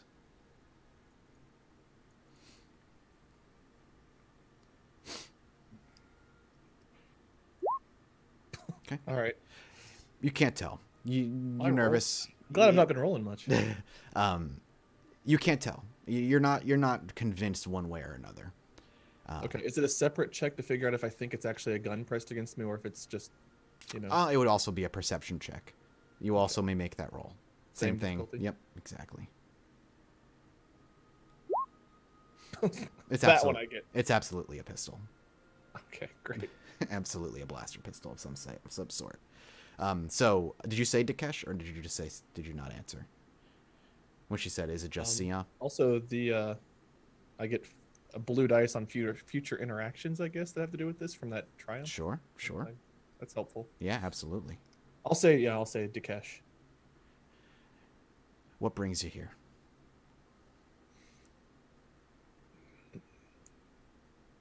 Trying to do good by the people I travel with and just in general make up for past wrongs. That's all. What past wrongs have you done that you'd be looking for redemption in the capital city of the New Republic? That sounds like some Empire type wrongs. Well, I've not done anything for the Empire, if that's what you're implying, but That's good to know. just things that aren't necessarily beneficial for either side or anyone for that matter. And your hopes are to what there, Mr. Dakesh? Follow in my family's footsteps a little bit and maybe do some good against the Empire. Ah, so is the Dakesh family known for flashy heroics? Did they end the Galactic Civil War themselves? Should I know your family's name? I don't know. Depends on what your affiliation with the rebellion, the now New Republic was, I don't know, like 20, 30 years ago. You don't worry about my affiliations, Mr. Dakesh. I'm just saying if you want to know if you think you should know my family's name, that'd have been the timeline to know it. I'll keep that in mind. And what? You throwing around these names of long-forgotten soldiers. To what? Have a meeting? Talk? Bargain? Purchase? Employ? Well, Check all of the above. I'm just kidding. I'm gonna say a little bit of all of that. Again, only one name means something to me, another name means something to a friend of mine. I don't know much about one of the names, or either one for that matter. I just know my family told me that if I needed to get in touch with somebody, to say that name. Well, Mr. Dakesh, if somebody wanted to get in touch with you while you were here, where would one find you? Well, you can try reaching out via communicator, first of all. Because no offense, but giving out my location right now doesn't seem like the best of idea, being as you got a gun pointed at my back. And while I have the utmost faith in our new republic and the good things that they're trying to do, I'm not stupid enough to talk about such sensitive things over open communications where Empire sympathizers could intercept. I'm not asking to where you sleep and where you live, but if someone wanted to find you, Where would they do that? You I'll got a tell them the hotel. location where our ship's parked. Oh, you're gonna. Oh, I was okay. She was implying like hotel room. Do you have a hotel room? That kind of thing. But Oh, okay. So is she asking a meeting point or just where to find me in general? where you don't know. She's just asking you where she can find you. Should she want to? Well, apparently you can find me stupidly throwing around a bunch of names and trying to find information, but I'll be around the spaceport at so and so location. All right, little Bothan man. I'll keep that in mind. You feel the gun get pulled from your back, but the voice continues. You better be who you say you are. And who are you exactly? You don't hear a response. Batman. If you turn around, you may make a perception check if I you'd don't know like. if he'll turn around right away. Okay. I think sure. he'll listen to see if he hears them. Eventually, there is no voice. There is no response. Can I roll perception to see if I hear them scatter off? Yep. You're welcome to make me a perception check. Average difficulty or Yep. harder? You're just listening for footprints. Then it's going to be 3 hard. Sure. Because I'd like to, if they are scattering off, I'd like to get some kind of. Mm-hmm. Yep. Okay. And can I also get one more roll from you? Sure. An outer rim roll, please. To what difficulty? pinpoint where that particular voice, the way they were saying words. Granted, I can't really do it right now, but there was an accent to their voice, and there was a way that they were speaking that did not put them as openly It was human. like 1800s Dutch, yeah, slightly. yeah, exactly. Yeah, I picked up on that a little bit. Yeah. But knowledge outer rim. What difficulty? It's going to be against 2 purple. Okay. This is something that Siam might recognize. Not today. Oh, today. The voice sounded very Cathar, Okay. cat-like. If you people don't know what Cathar are, feel free to look it up. But they are a cat-like species. Cathar. All right. Okay. Well, I think if I picked up on that, I didn't hear them scatter off. As soon as they stop saying stuff and there's no longer a gun, I'll just keep walking my merry way. Sure. Head back to the ship. Yeah, I will let everybody know that we might be expecting a visitor. Okay. So Siam does return, and he informs the crew. Do you just say, "Hey, visitor, get ready, keep eyes on"? It'll be someone might be coming to look for me. I think they're on our side, but can't guarantee it. So put your nice faces on, but have your holsters open. Before It we would have get been a good idea to get a hotel for that. What do Yeah. you mean they might be on our side? Just telling people where you live when you're not sure if they're on your side? They caught me in a dark alley, had a gun at my back, and let me go after they found that I wasn't working for the Empire. So That usually means they're not on your side. listen, you worry about your Tinkerer world. I'll worry about my underworld, and we'll He puts his hands up in the air and he's just like, since when is having a gun propped up on your back a good thing? sometimes it's just how people do business. Is That it is not how I do business. I know. Hence the reason I'm telling you I'm not too worried about it. is it known to us that the Cathar are the slave traders? I didn't look them up. But if I remember correctly, they are, right? They might be. I know them from the Old Republic and the Jedi and all that stuff. Tall, lanky cat people. I think they're a matriarchal society, I didn't really. You are correct. and they like to beat their slaves or cat o' nine tails. How do you spell it? C-A-T-H. yeah. C-A-T-H-A-R, I believe. It's like somebody saw Thundercats and was like, yeah, let's do that. I think more like I'm in it. Avatar, only cats. Like the James Cameron Avatar. Yeah. You're welcome. You're all welcome to make. Did you tell them Cathar, or did you keep that to yourself, Siam? He didn't I would say. have told them. If I told them that we were looking out for somebody, I'd give them as much information as I could. You're welcome to make me outer rim rolls then against 3 purples as well, everybody. Yeah, I don't know if I want to roll that. Might as well. Gain that much unneeded strain.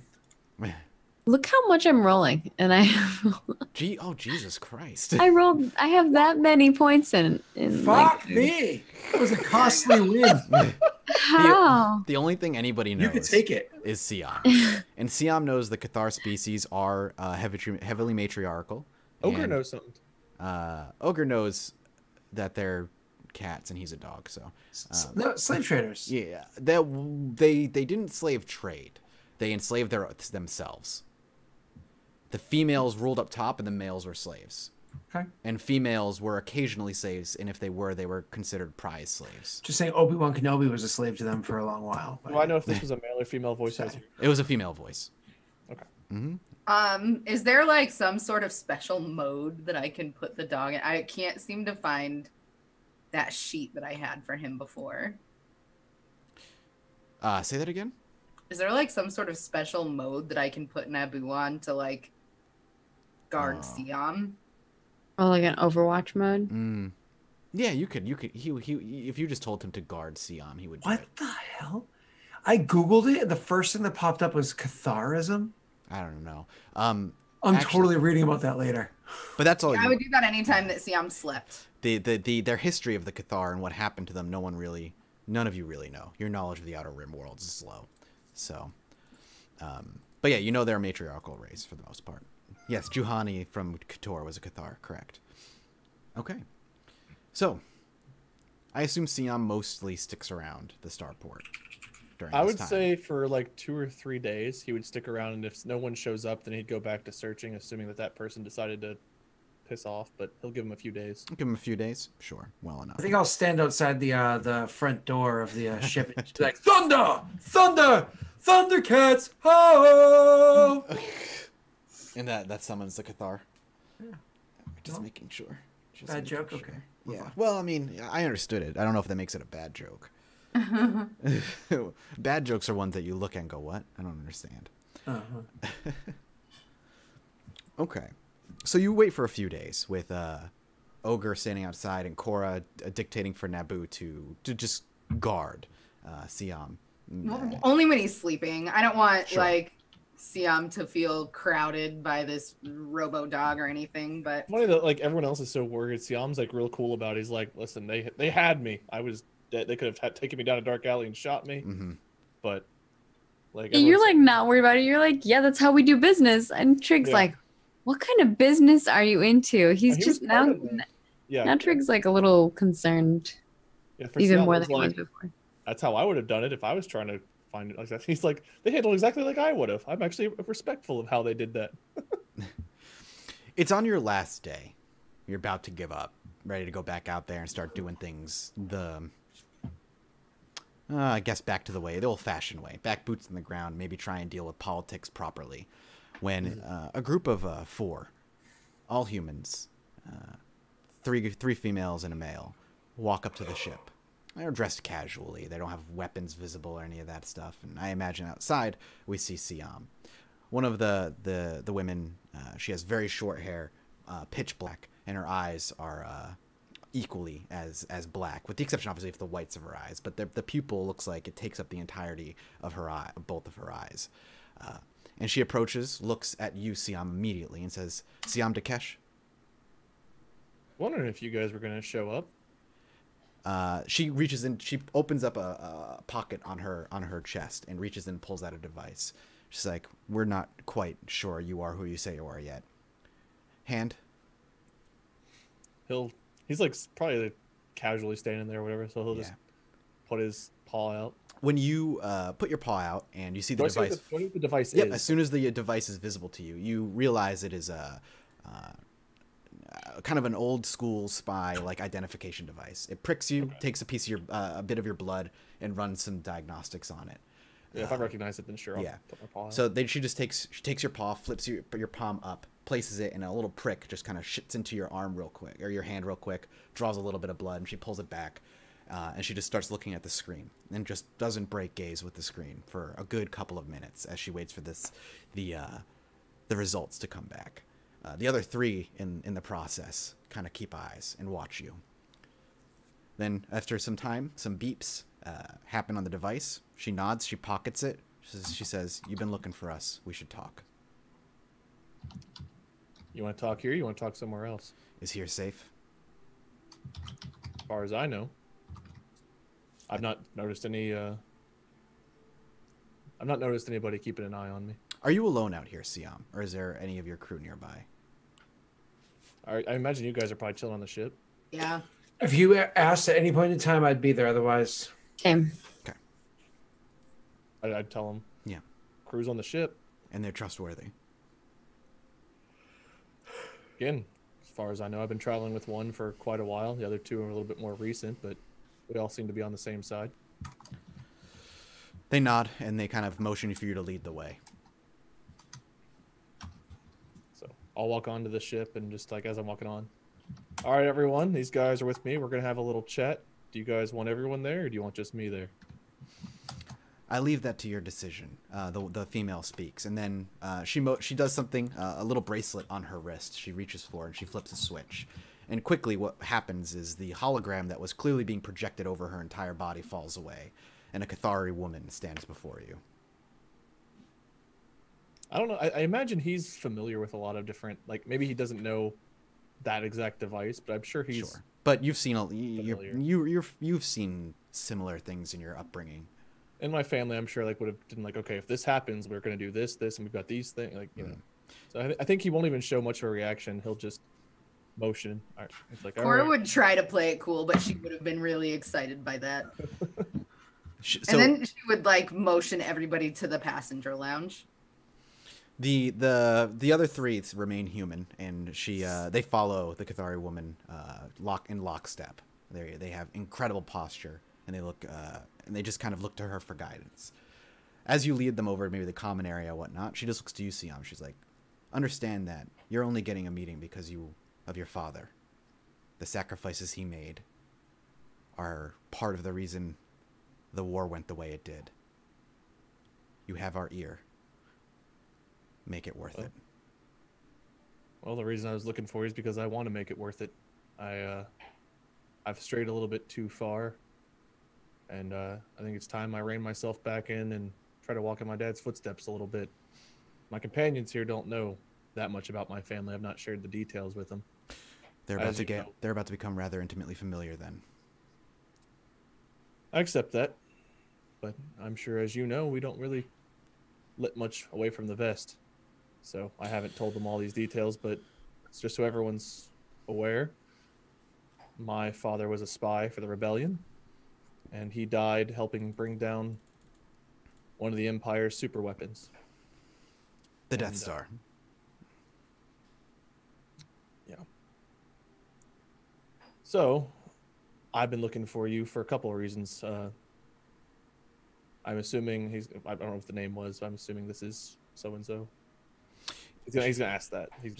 She shakes her head. It's like, no, that person's long dead. My name is Nashish Kal.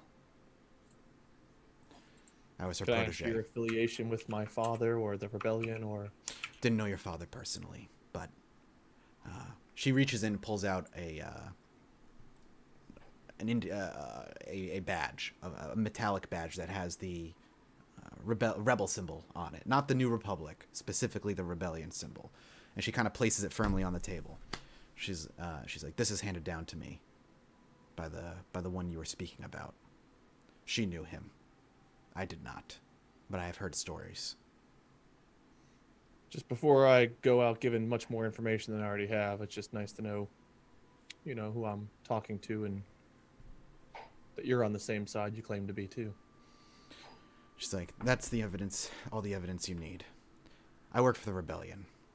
And while the New Galactic Republic sits nicely in its throne here in the capital city, the Empire still operates. They are not gone.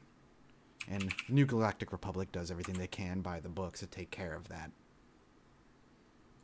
But there are things that they cannot do that we do. I think you're exactly the person we were kind of looking for. So, why were you looking for us? We need work. Plain and simple, we need work, and we want to work for the right side. She grins, a toothy grin. You see a couple fangs bearing, and she even chuckles. She's like, you looking for me because you wanted to sign on?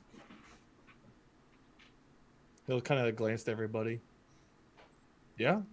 And she gestures to the other three, and the three others want to do the same. Let them speak for Absolutely. themselves. There are things that you should know first. Understandable. Before we get to that, the little bat-looking creature and the bigger dog. You understand? I'm a charger fan. Come on. Does no one know what I am? She's like, she shakes her. She's like, I've seen you around. I never bothered to ask. Not you specifically, your people. Why not? Why? We're really personable people. Well, there's your problem. Does this person seem like? Can I roll perception to see if this person Yep. seems trustworthy? Yep, you may roll perception against average, as always. You can't tell. She's very good at keeping a poker face. Yeah, I'm very bad at doing anything else. She after Trig says what he Wait, says. didn't I get a blue against? Well, not that it matters for a failure like that, but I think I get a blue in our actions with this person because of one of the other rolls. Oh yeah, so we roll with a blue. Feel free. Because you rolled a triumph. Wow. It's a failure triumph, but it's still a triumph. Oh, can I get 2 blues in the future? Like what? Wow, she's really good at keeping her poker face. She, doesn't She even really try. is. She's I great. guess so. Yeah. But she gestures to Trig and then to Ogre and saying like, and the two of you, you know what you're signing up for here. If this is something you're actually interested in. I need to know more details. She's like, funny enough, so do I. About the three of you. See, Mr. Takesh here. We can track. We have records of his father's DNA in our banks. Most spies tend to do that. He shares DNA with his father. We know he is who he says he is. The three of you, I ain't known through a hole in the wall. I'll give you my DNA, but you're not gonna like it. That does not hold well. But She's trustworthy. to be fair to you, unless your father or unless your family was part of the rebellion, we ain't gonna have their records stashed. The only records we have are those who worked for us. I had some. I vouch for this one, especially. Do you vouch for all of them? I vouch for all of them. I vouch for her especially. Shit rolls uphill, Siam. You understand that. I do. Know how gravity works. Yeah, that's how Yeah, business... that's not really how it works. She looks to both of you. She's like, that's how business works. We're all like in agreement. And Trig's like, wait, that's not how. Oh. So what, are you just taking any job we want to offer? Or is there something more specific you're looking to do here? Well, we're open to listening to what you guys need done, and if it's one job, Well, as far as we know, the remnants of the Empire operate under anywhere between 2 and 5 different generals. We aren't sure right now. We're still working on that bit of information. Toppling them has been problematic. We've been, you see, if we get caught or killed, they could easily tie us to the New Galactic Republic and cause a bit of a problem. The New Galactic Republic has been trying to deal diplomatically with remnants of the Empire. Sure, they have skirmishes here and there, but they're trying to reintegrate the Empire. The Empire, for all we know, has been playing nice, at least on the surface, working with the New Galactic Republic, at least on the surface. See, thing is, we don't trust them. We never have and we never will. And everything we have found out since our self-funded efforts have started is that we are exactly right. And the Empire has no interest in reintegrating with the rest of the galactic government. So we have a lot of things, a lot of plates spinning, and not enough hands to keep them spinning. All right. What's the name of the first? What's the name of the first general? What's his location? And what's the credit cost for my blaster shot? See, here's the other thing. We ain't got no names of generals yet. We just know that there are a few out there operating. But if you want something simple, you want something you think you can take care of, there's a small band of Empire sympathizers here on the planet. Not in the city, of course. Hannah would be too dangerous for them. We've tracked a small bit of Empire sympathizers here on the planet. Chandrilla. One of them, we believe, has information that can lead to hopefully a name at the very least. We want him alive. You want to go get him? Well, this would be a hell of a tryout for you. Well, I believe Cora and I are familiar with bounty hunting, and I think our other two companions here are very familiar with it. So, Are we extracting information, or are we just delivering a package? I would prefer just the delivery of the package. So I can leave my toolkit at home? She, when you say that, she actually smiles. She's like, for this one, yeah. The rest die, but he comes to us. See, I much prefer this type of job. Not so much the latter. There ain't gonna be no payment for this either, by the way. Well, now No then. payment. What? That's a different no. conversation This is- entirely. Initiation, I got to do you a job to earn your right to do a job for money? No, you gotta do a job to prove that you're trustworthy. Oh, anybody can do a job to prove they're trustworthy.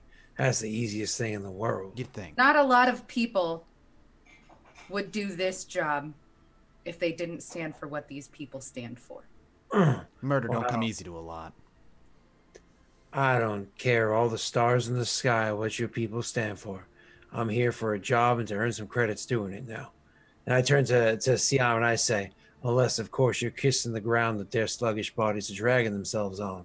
I'm expecting credits for the job that I do. he'll chuckle. She looks Again. to you, Siam. She's like, if you're just a bunch of bounty hunters, there's a bounty board in the city you guys can take care of. Trig Right. probably has already seen that because that's one of the things that Trig is definitely looking for jobs. When but she not, when she says that, Trig knows. He'd be like, oh yeah, I definitely saw a bounty board. I saw. Yeah, I I took saw a like bunch. 3 or 4 of them off the. I was gonna. Again, I sure. told you when we first met, my crew and I are hard pressed to find some credits, but we're hoping to earn them working for the right side. And I'm trying to tell you is, while credits may be down at some point in the future, this is not a bounty hunting gig. This job, working for us, once you're in, out ain't an option. Yep. I'll go walk over to Trig and be like, so what kind of credits did you say that those jobs have down there? Like I can lean over, like tapping at the data screen. yeah, he like brings it up. Nightly looks to you, Siam. She says, if you need a minute with the others, you're welcome to it. I'm not in a rush. I'm not the negotiating type, so this is probably not a good way for me to try to proceed. But he would try to at least get some kind of bone thrown their way to keep his companions happy. I can assist you so you can use my leadership skill, right? Or is it negotiation skill? It would be negotiation, but If you're talking, oh, you're talking to the Cathar, or you're talking to us? Cathar. Okay. it would be the negotiation check is going to be very difficult. However, Yeah, which is why I don't know that I would even. I feel like I can tell that it would be hard. continuing the conversation, she's like, "Listen, the big one and the little one back there. They're mercs. Trig didn't leave though. No, you guys are still in the ship. I walked over to Yeah, you. he just walked over to you. He's like, Oh, but I thought I was there. I thought we were Yeah. all you're all there. together. I walked 4 feet over to you and started looking at the information in your data pad, not like walked 30 feet away. Basically, he was just like, I'm not interested. Yeah. Okay. You're there, Trig. Trig is there. Here's Yeah, what's you're all happening. there. Ogre's just kind of Okay. distracting you, but you So can still yeah, hear you it. can still hear all this. He's like, You know, she's like, yeah. listen, if this was something simple, couple bounty hunters, some cash, we could take care of that. Or she shakes her head. She's like, that's just not what we're in.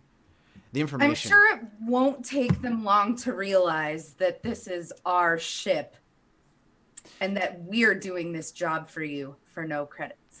You misunderstand. Well, I appreciate that.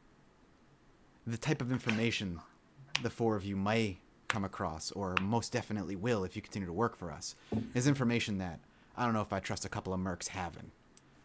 Because a couple of mercs means with the right dollars, the right credits thrown their way, that information could be handed off to somebody else. The information will be secure. And again, I vouch for these two, as I vouch for her. So, anything goes wrong, you come down on me as well as you come down on everybody else. But I'm telling you, we can handle the job. But I'm hoping that once we prove ourselves, pay will start coming in because we do have to feed ourselves and keep our guns oiled. She smiles and she continues. She's like, maybe Siam. But what if you do take care of this job and you take care of the next 10 and then at some point we part ways, or maybe just the other 2 part ways. Someone gets a whiff, heard that they've been working jobs for some spies working for the new galactic government, and the Empire Sounds like offers them- that person might be losing their nose right quick. So you wouldn't then take credits to fork over information you learn while working for us. You come in here with these accusations of the kind of characters that we have and the kind of people we are. We don't even know your name or the people you serve, and you ask us to lay down our lives for not even a single credit to our name. I serve. I'm questioning here who's the one that has the character worth questioning.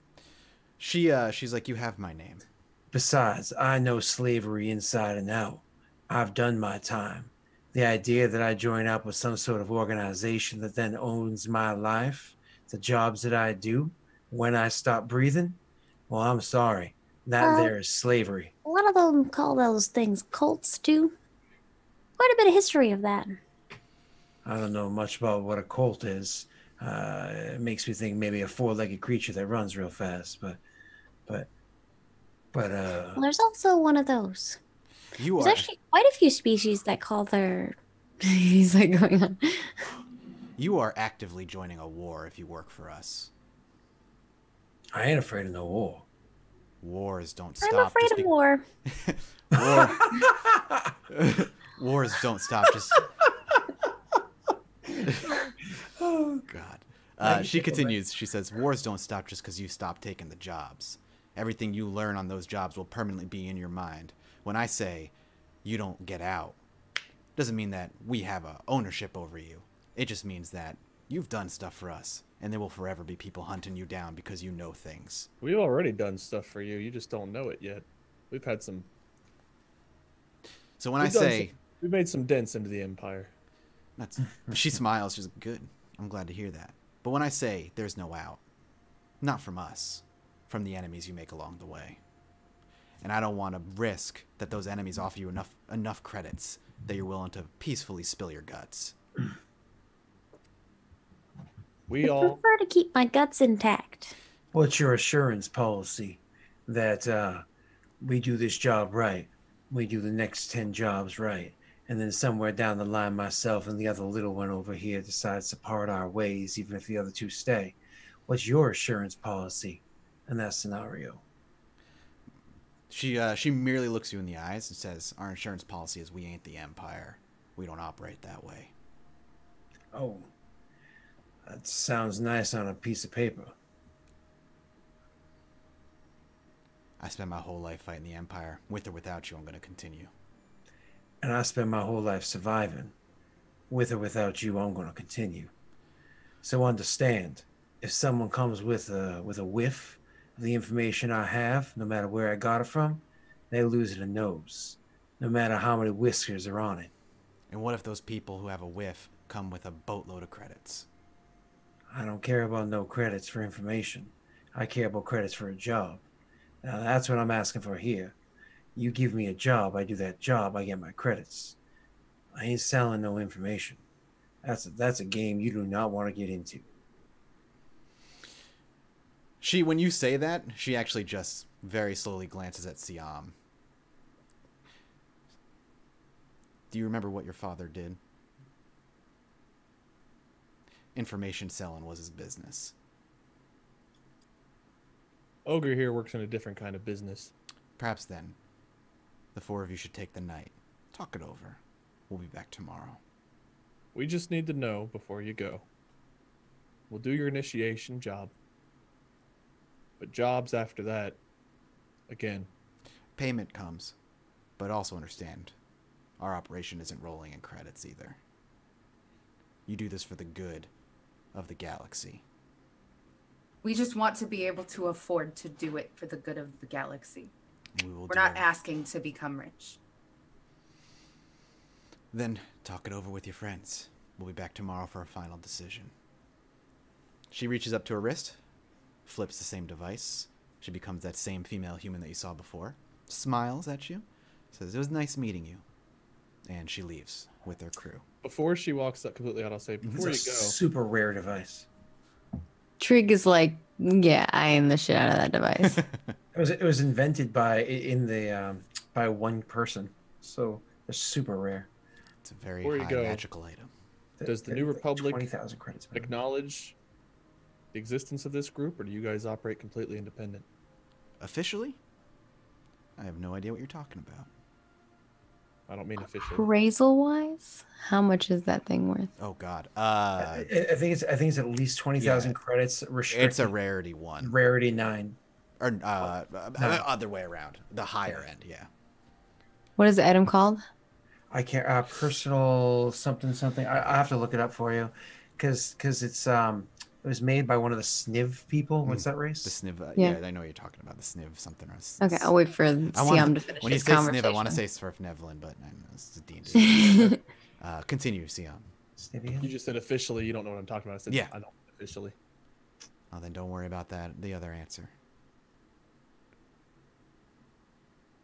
You can infer from that what she means is, of course they know.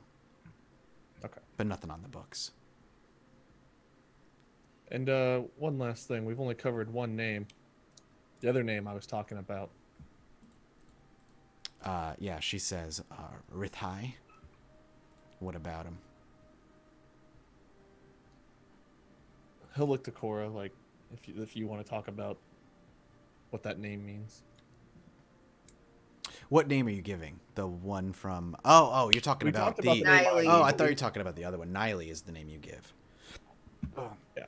So the other name was When you say Niley Thompson, she says... She smirks and says, do the job. And I'll give you some information.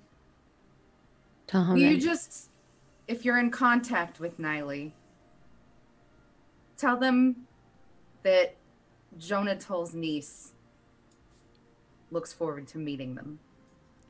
She kind of turns her head to walk away. She's like, I'll see you tomorrow. yeah, and if you got enough money for one of them things, and he rattles off the name of it, you definitely have enough to pay us for something. Just saying. She doesn't say anything and walks off the ship. And then he looks at everybody else. He's like, that thing's worth, and he like rattles off however much money it's credits it's worth. Tens of thousands. all right. So it's up to you guys if we take this or not. I'm not gonna lie. No, we're going. A little bit. If this becomes a two-man operation, this becomes a two-man operation. But I will remind you whose ship this is. And it's been a pleasure having you around. And I will never... Whoa. You need to slow down. Now, I'm here to show respect, but you're throwing that around quite often. Now, for somebody that said you do not want the responsibility of leading, you like to crack that whip pretty quickly before asking opinions. You realize that you're asking people to sign on for a lifelong contract wherein they expect that they can take your life. You're not, I'm not asking asking somebody you to to. drive down the street. She asked you to. I said I'm doing it. And Yeah. my ship goes with me. All right. That's an ultimatum. You understand that? It's not. It's facts. Well, fact. That's an ultimatum. I think perhaps we should cool our heads before we talk about this any further, because this whole approach is not one that's very comfortable. I'll grab the ice packs. Ogre, I'm not angry. And I don't resent you. I just am doing this. I am going to do this. I think what my friend is trying to say is that, well, you're saying that you're gonna do that, and that the ship's going with you, and if we don't want to, then we have to leave. That's what I'm getting from it. No hard feelings here, though. We can get on another ship. That's not a problem. We can work with you. We can not work with you. That's not a problem. Problem is, if we are going to be working together, we're not talking about picking up a job here, picking up a job there. We're talking about signing on to, we're going to use this word that people like to throw around, the right cause. Now, I don't know which cause is the right cause, which cause isn't. Wars are wars, and everyone's wrong. but they're asking a pretty tall ask. And they You ain't know seem to anything be about the bending much. Empire, you know the Empire's wrong. The Sure. rebels may not be perfectly right, but they're at least in a gray area. The Empire's not even there. Now, my family died for this cause. And I'm not tempted to die, but if I'm gonna die, this is the cause I'd want to die for. That being said, I do like credits. And if these jobs don't start paying after number 1, we walk out and we test and see whether or not they want to have any assurances or not. And we go find the New Republic directly and see if they'll pay us to do anything. Everyone always needs a job done. So, I'm happy to assist the Republic, the rebels, whatever they want to call themselves, as long as we're on the right side. But we're getting paid, but we're not doing it. I My can get father's- on board going to the Republic proper. It's just we've been searching for an avenue into that for weeks. I was getting, he's like itching. I was getting close. I mean, I was maybe a It's day away from. Hard, Siam. I'm not saying that you did a bad job. It's just near impossible. I don't know if I fully trust this Cathar, but once we show that we're on their side, maybe they'll, loosen up a little bit. We can get some information about your uncle's friend and start getting paid. Cooler heads will prevail. We'll start making money, working for the right side, getting the information we want. Then maybe we can find out for sure that we're doing good. And if we are, you guys are happy, we'll stick with it. And if not, we'll find somebody else on this side who'll pay coin. All right. Our last job, we got paid well enough. We got screwed. I say, looking over to at Trig, and I look back and say, but we got paid well enough that we can do another job without taking the pay, as an in for some well-paying ones in the future. That's not a concern. I've already stated my concerns, so then let me propose this. I'm letting you know now. If things go sideways, I have no loyalty to these people. I have no loyalty to their cause. I have loyalty to a job that I choose to take, but not some ongoing, open-ended contract. So, as long as you understand, if things go sideways, I have no problem cutting tail. As long as you don't do that during a job, I can accept it. I already told you. Your back is as good as mine. That's good enough for me. Trig is kind of like he looks like he's like searching around where she was sitting, just looking in the area to see if she like put a tracker or tagger or surveillance Sure. trackers or anything like that. Feel free to make your perception check. Okay. Just against average difficulty, 2 purples. Okay. Surveillance things. Oh, that they might have left behind. Yeah. Yeah. I mean, I don't have a good perception, but Okay. Damn. Rolled a bunch of successes. It looks clean. Yeah. You comb it up and down, and where she walked, where she went back. Yeah, doesn't seem like she left anything behind.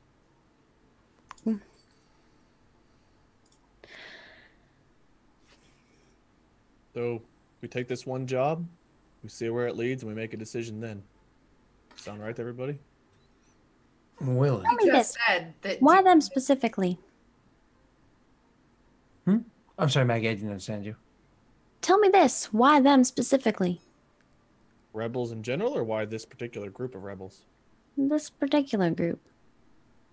Well, they're the ones that I managed to get in touch with. And they seem like they're on the right side doing the right thing, but we'll find out pretty quick if that's true or not. So just the first people you got in touch with. What if there's others out there? Maybe they all have different things that they're doing too. Yeah, maybe, but these jobs seem right up our alley anyway, don't they? So if it's working for the right side and it starts to pay, maybe this will be an end to another group. Who knows? Right up your alley, you say.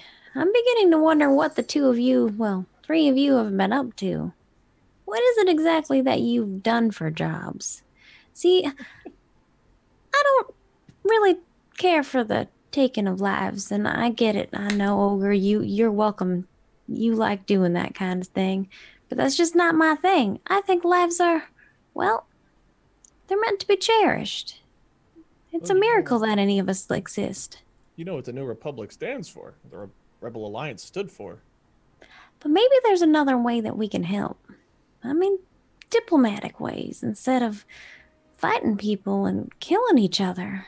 I'll let you know. That there's pretty funny. I mean, I'm just saying, little Romprat, that you want to set me in front of a group of senators. And Well, have- not you specifically. That's for sure. I don't know that What a mess that would be. that's not really my alley either. Now, Cora, she could probably hold her own in a political arena, but not me. Cora, No, leave I us mean, It's aware. there going are to take a very long time for these people to build any kind of trust in me as soon as they find out who my father is. You were upfront with that fact. And again, I vouched for you, and my father gave everything for this cause. Who was your father? He's looking at Cora. A really, really bad man. Okay, there's a lot of those, so which really, really bad man? I think I've been called that once or twice. One that's very important to the Empire.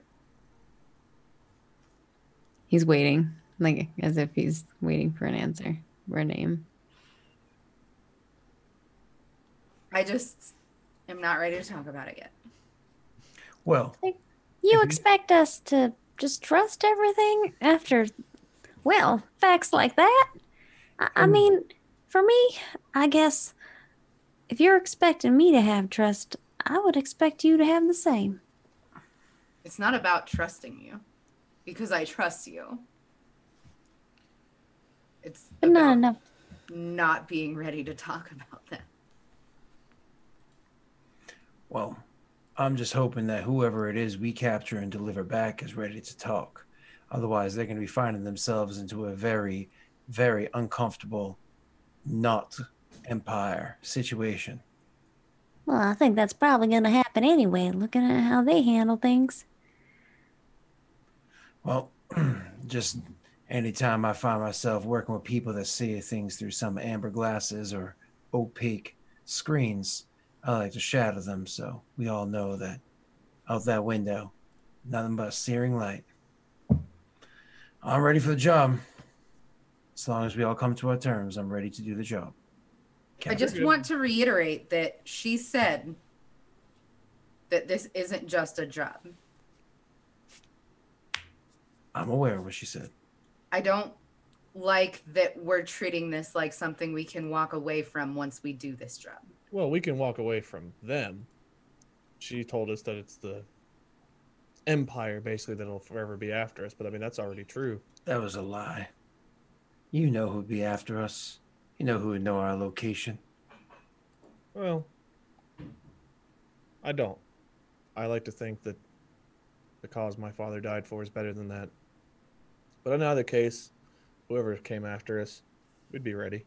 And I'm sure whatever Empire, defector that found themselves in a nice comfortable space here on this world they were about to go collect and throw into their hands thought that he was going to be safe defecting to the other side. And he's going to find out that, well, things ain't so different on the other side. Was he a defector for the Empire? I thought he was still a bad. From what I understood, and Mike's going to have to clarify, from what I understood, it sounded like he was somebody that was no longer with the Empire, but was a sympathizer for them. He could be a sympathizer without being a bad person. You could just have screwed up views or a different background. She only said it was a sympathizer, but she said he has knowledge that they need. Yeah. Which is why I personally assumed defector, but I'm going to say it. I don't know the details. Again, I've always been a ends justify the means kind of guy, but I'm trying to walk a little bit of a better path. If we don't like the job, if we don't like where it ends up, we move on. I do think it's important that we discuss with her the everyone else dies part of this job. Well, feel free. You can open that conversation. I'll be right there to back you up on it. For me, ends don't matter and means don't matter. All that matters is I do a job and I get paid for it. Whatever that job may be, it's very few jobs that I found myself uncomfortable in, and I think you can imagine a few of them, and we all know that I'm not truly a monstrous person, just a person that does monstrous things. But either way, I'm not locking myself in. I never don't think seen me any of us wear no do. belt on a hyper jump. Ain't gonna see me strapping myself into no cause. I appreciate the cause and I want to support it, but Bless again, you. Thank you, thank you. I don't know if I'm in with both feet with this particular group just yet. We'll see where it goes. Okay. That's all I ask. Well, it seemed like that wasn't what she was saying. Agreed. Seemed like what she was saying was, once you agree to whatever it is that she's wanting out of us, that we take that job, we're in for life. Mike, That's you- what at I'm the saying. end though, Mike, didn't you clarify that what she meant by that was it's not them you have to worry about, it's your enemies? Oh, sure. Yeah, That's what she said. And I called her for a bullshit to her face. That's what And I you said. rolled and No you matter how failed many at knowing whiskers. if she was telling, Yeah. was bullshitting you. Your perception checks did not tell you Gotcha. whether one way or So another. yeah, Siam's is going to continue to say the same thing basically like, well, what she said was it's not them we have to worry about, and if we do, we'll deal with them the same way we'd have dealt with the Empire, because they might as well be the same in that case. Trig is like picking up a cushion and puts it back down and looks over and he's like, I don't know, I just wanted to clarify that's how I thought the situation was going down. I mean, I do have this other list of jobs if money's all we're looking for. Well, If we don't like where things go after this first job, then we bow out and we start taking those, or we go to another world. If they want to waste their time with us, if they're truly not who they say they are, then they must not be that big or important after all. they double cross us. I promise you, I mark my words. I'll make it my life's work to come back here and blow up every one of these planets in this system. All at let's once, in one not fell swoop. exaggerate one flying group with the entire Oh, no. Mark might be like maybe 16 years from now, but it'll That's happen. good. With the laser that absorbs the power of a sun to do it. I see I walked into a trap. At the top. Got activated this trap card right at Siam's feet. Then how about we say the beginning of next session will be with her return the following morning, and then a conversation that there follows. Yeah. All right. I didn't get to do any of the other things that I wanted to do while we were on here. We so- will take care of that next session as well. Just I'll make a note of it that we're going to cover what you needed to do, what Cora wanted to do, Sorry, if Ogre Megan. wanted to do anything Okay, cool, in the cool. meanwhile. But yeah, we were running short, so I wanted Really to. like a 45-minute conversation about the same thing. Sorry. Something No, it's fine. I didn't realize it was already. I thought it was like 12:30. I didn't realize it was already. Yeah, I looked down. It was like, oh, it's 1 already. Oh, now it's 18 past 1. Sorry, I had no idea. And I still have Thanksgiving food to make. Yeah, so let's wrap this sucker up. Thank you guys for watching. I appreciate it. Hope you guys enjoyed this ASMR version of Star Wars DMing. It's been really great. We will be back. Are we back? We're back. Are we back next week or no? Are we not back next week? Yeah? Yeah, we're back. We're Yeah, back as next far week. as I know. All right. Yeah. Season 2, episode 3. We'll be back next Wednesday. Thanks for watching, everybody. We will see you then. We'll go around the room. People will tell you where you can find them, all that other good stuff. And we'll start with the big gun shooting man himself, Scott. Oh, No. Oh. Hi, I'm Delric. You can find me over on twitch.tv/Delric and YouTube and all the other. Just Delric. You'll find me. And you'll find me doing things. Where can people find you doing things, Wade? YouTube, LordMinion777, twitch.tv/Minion777. Every Wednesday here with Star Wars, every other Thursday. Typically we're here with Dark Sun. However, we're not having it tomorrow because of Thanksgiving, and next week's our week off, so the following week we'll resume that. And now every Tuesday from noon to 5 Eastern, for as long as we can keep dear old Mark's attention, we are going to have a stream with Markiplier and my friend Bob. And we're doing like a podcast / gaming stream for 5 hours starting at noon every Tuesday. So Nice, dude. That's awesome. I have Awesome. 0 free time and first world problems. Yeah, pretty much. That's how it works. Miss Doxy, what about you? Oh, hi, I'm Zero Doxy. I'm disgusting. Twitch.tv/ZER0DOXY. Is that your new saying? I'm disgusting. I am a disgusting person. Just making sure. Do you wash your hands Not. before you prepare your Thanksgiving food? Yeah, totally. That's not the kind of disgusting I am. Oh, okay. Well, Oh, well then. I'm the kind that makes jokes Yeah, about I know, it's my like, oh. stomach stuff. I'm disgusting in other ways.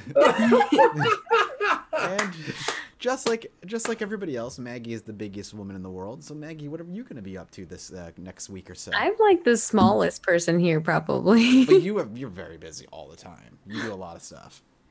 Okay.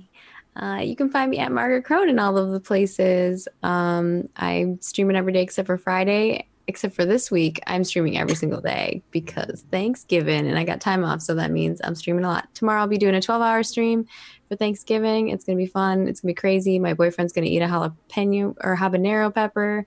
So come tune in for the madness. And I just launched a merch line. So if you want to check out the holiday merch line, there's an ugly Christmas sweater where the Space Vikings are fending Santa off from the robots who are stealing presents. So that's very exciting. I like it. And I have new Christmas emotes. So come hang out. Heck And Sounds yeah. disgusting. uh-oh, Doxy, he's moving in your turf. Oh Jesus! Here we go. No, I'm not. I'm staying with old Turf bald wars. dad Turf guys. wars. Old Wow. bald dad guy's my domain. Well, that'll wrap us up for today. If you guys enjoyed it, you missed it, you can always watch the VOD immediately after if you want to support us by subscribing to the channel. If you want to go above and beyond, there's going to be you can do so on the Patreon, which is linked below. You can create characters. You can give Siam items. needs a new weapon. Mm, Why go to Patreon without, and get a real weapon? without spoiling anything, actually during the session, one of our patrons have decided on an item they want to give Mr. Siam. So you might Oh, be thank seeing- God. Ooh. Oh, good. He You'll be, needs it. He you'll see sucks. what that's going to be about. Come on, man. I think Trig just needs more gadgets. Gadgets It's gonna be for like Trig. a magical bottomless drinking glass. Oh, you think it's gonna? Oh, you that'd think, be great for You think it's gonna be Siam. something like useful to you, and not like gonna That's ruin pretty your useful life. to Siam. I feel And like not he's gonna been ruin spending your so life. many credits. He's like, I don't have credits because he keeps spending them on alcohol. He's getting 2 Cortosis bands. There you One go. for each hidden I tree. don't have credits Oh, because every fucking yeah. job we take, it's always like, well, you're not getting paid for this, but it's like, and the negotiation will be very hard. It's like, well, God damn it, Mike. For once, just goddamn pay us. I did. I gave you like 2,000 credits between seasons, That's all most we've ever had. plus the 5,000 that Ogre made from his job. Hey, I guess I I didn't get got that. it. God, that's that. He just Wow. tried to give it to Docs and she declined. He didn't offer it to me yet, so I won't decline. But thank you guys for watching. I appreciate it. We'll wrap this up now. We will see you next Wednesday. Same bad time, same bat channel, and we'll see you then. Goodbye. Good items. Good items. But there's only one bat.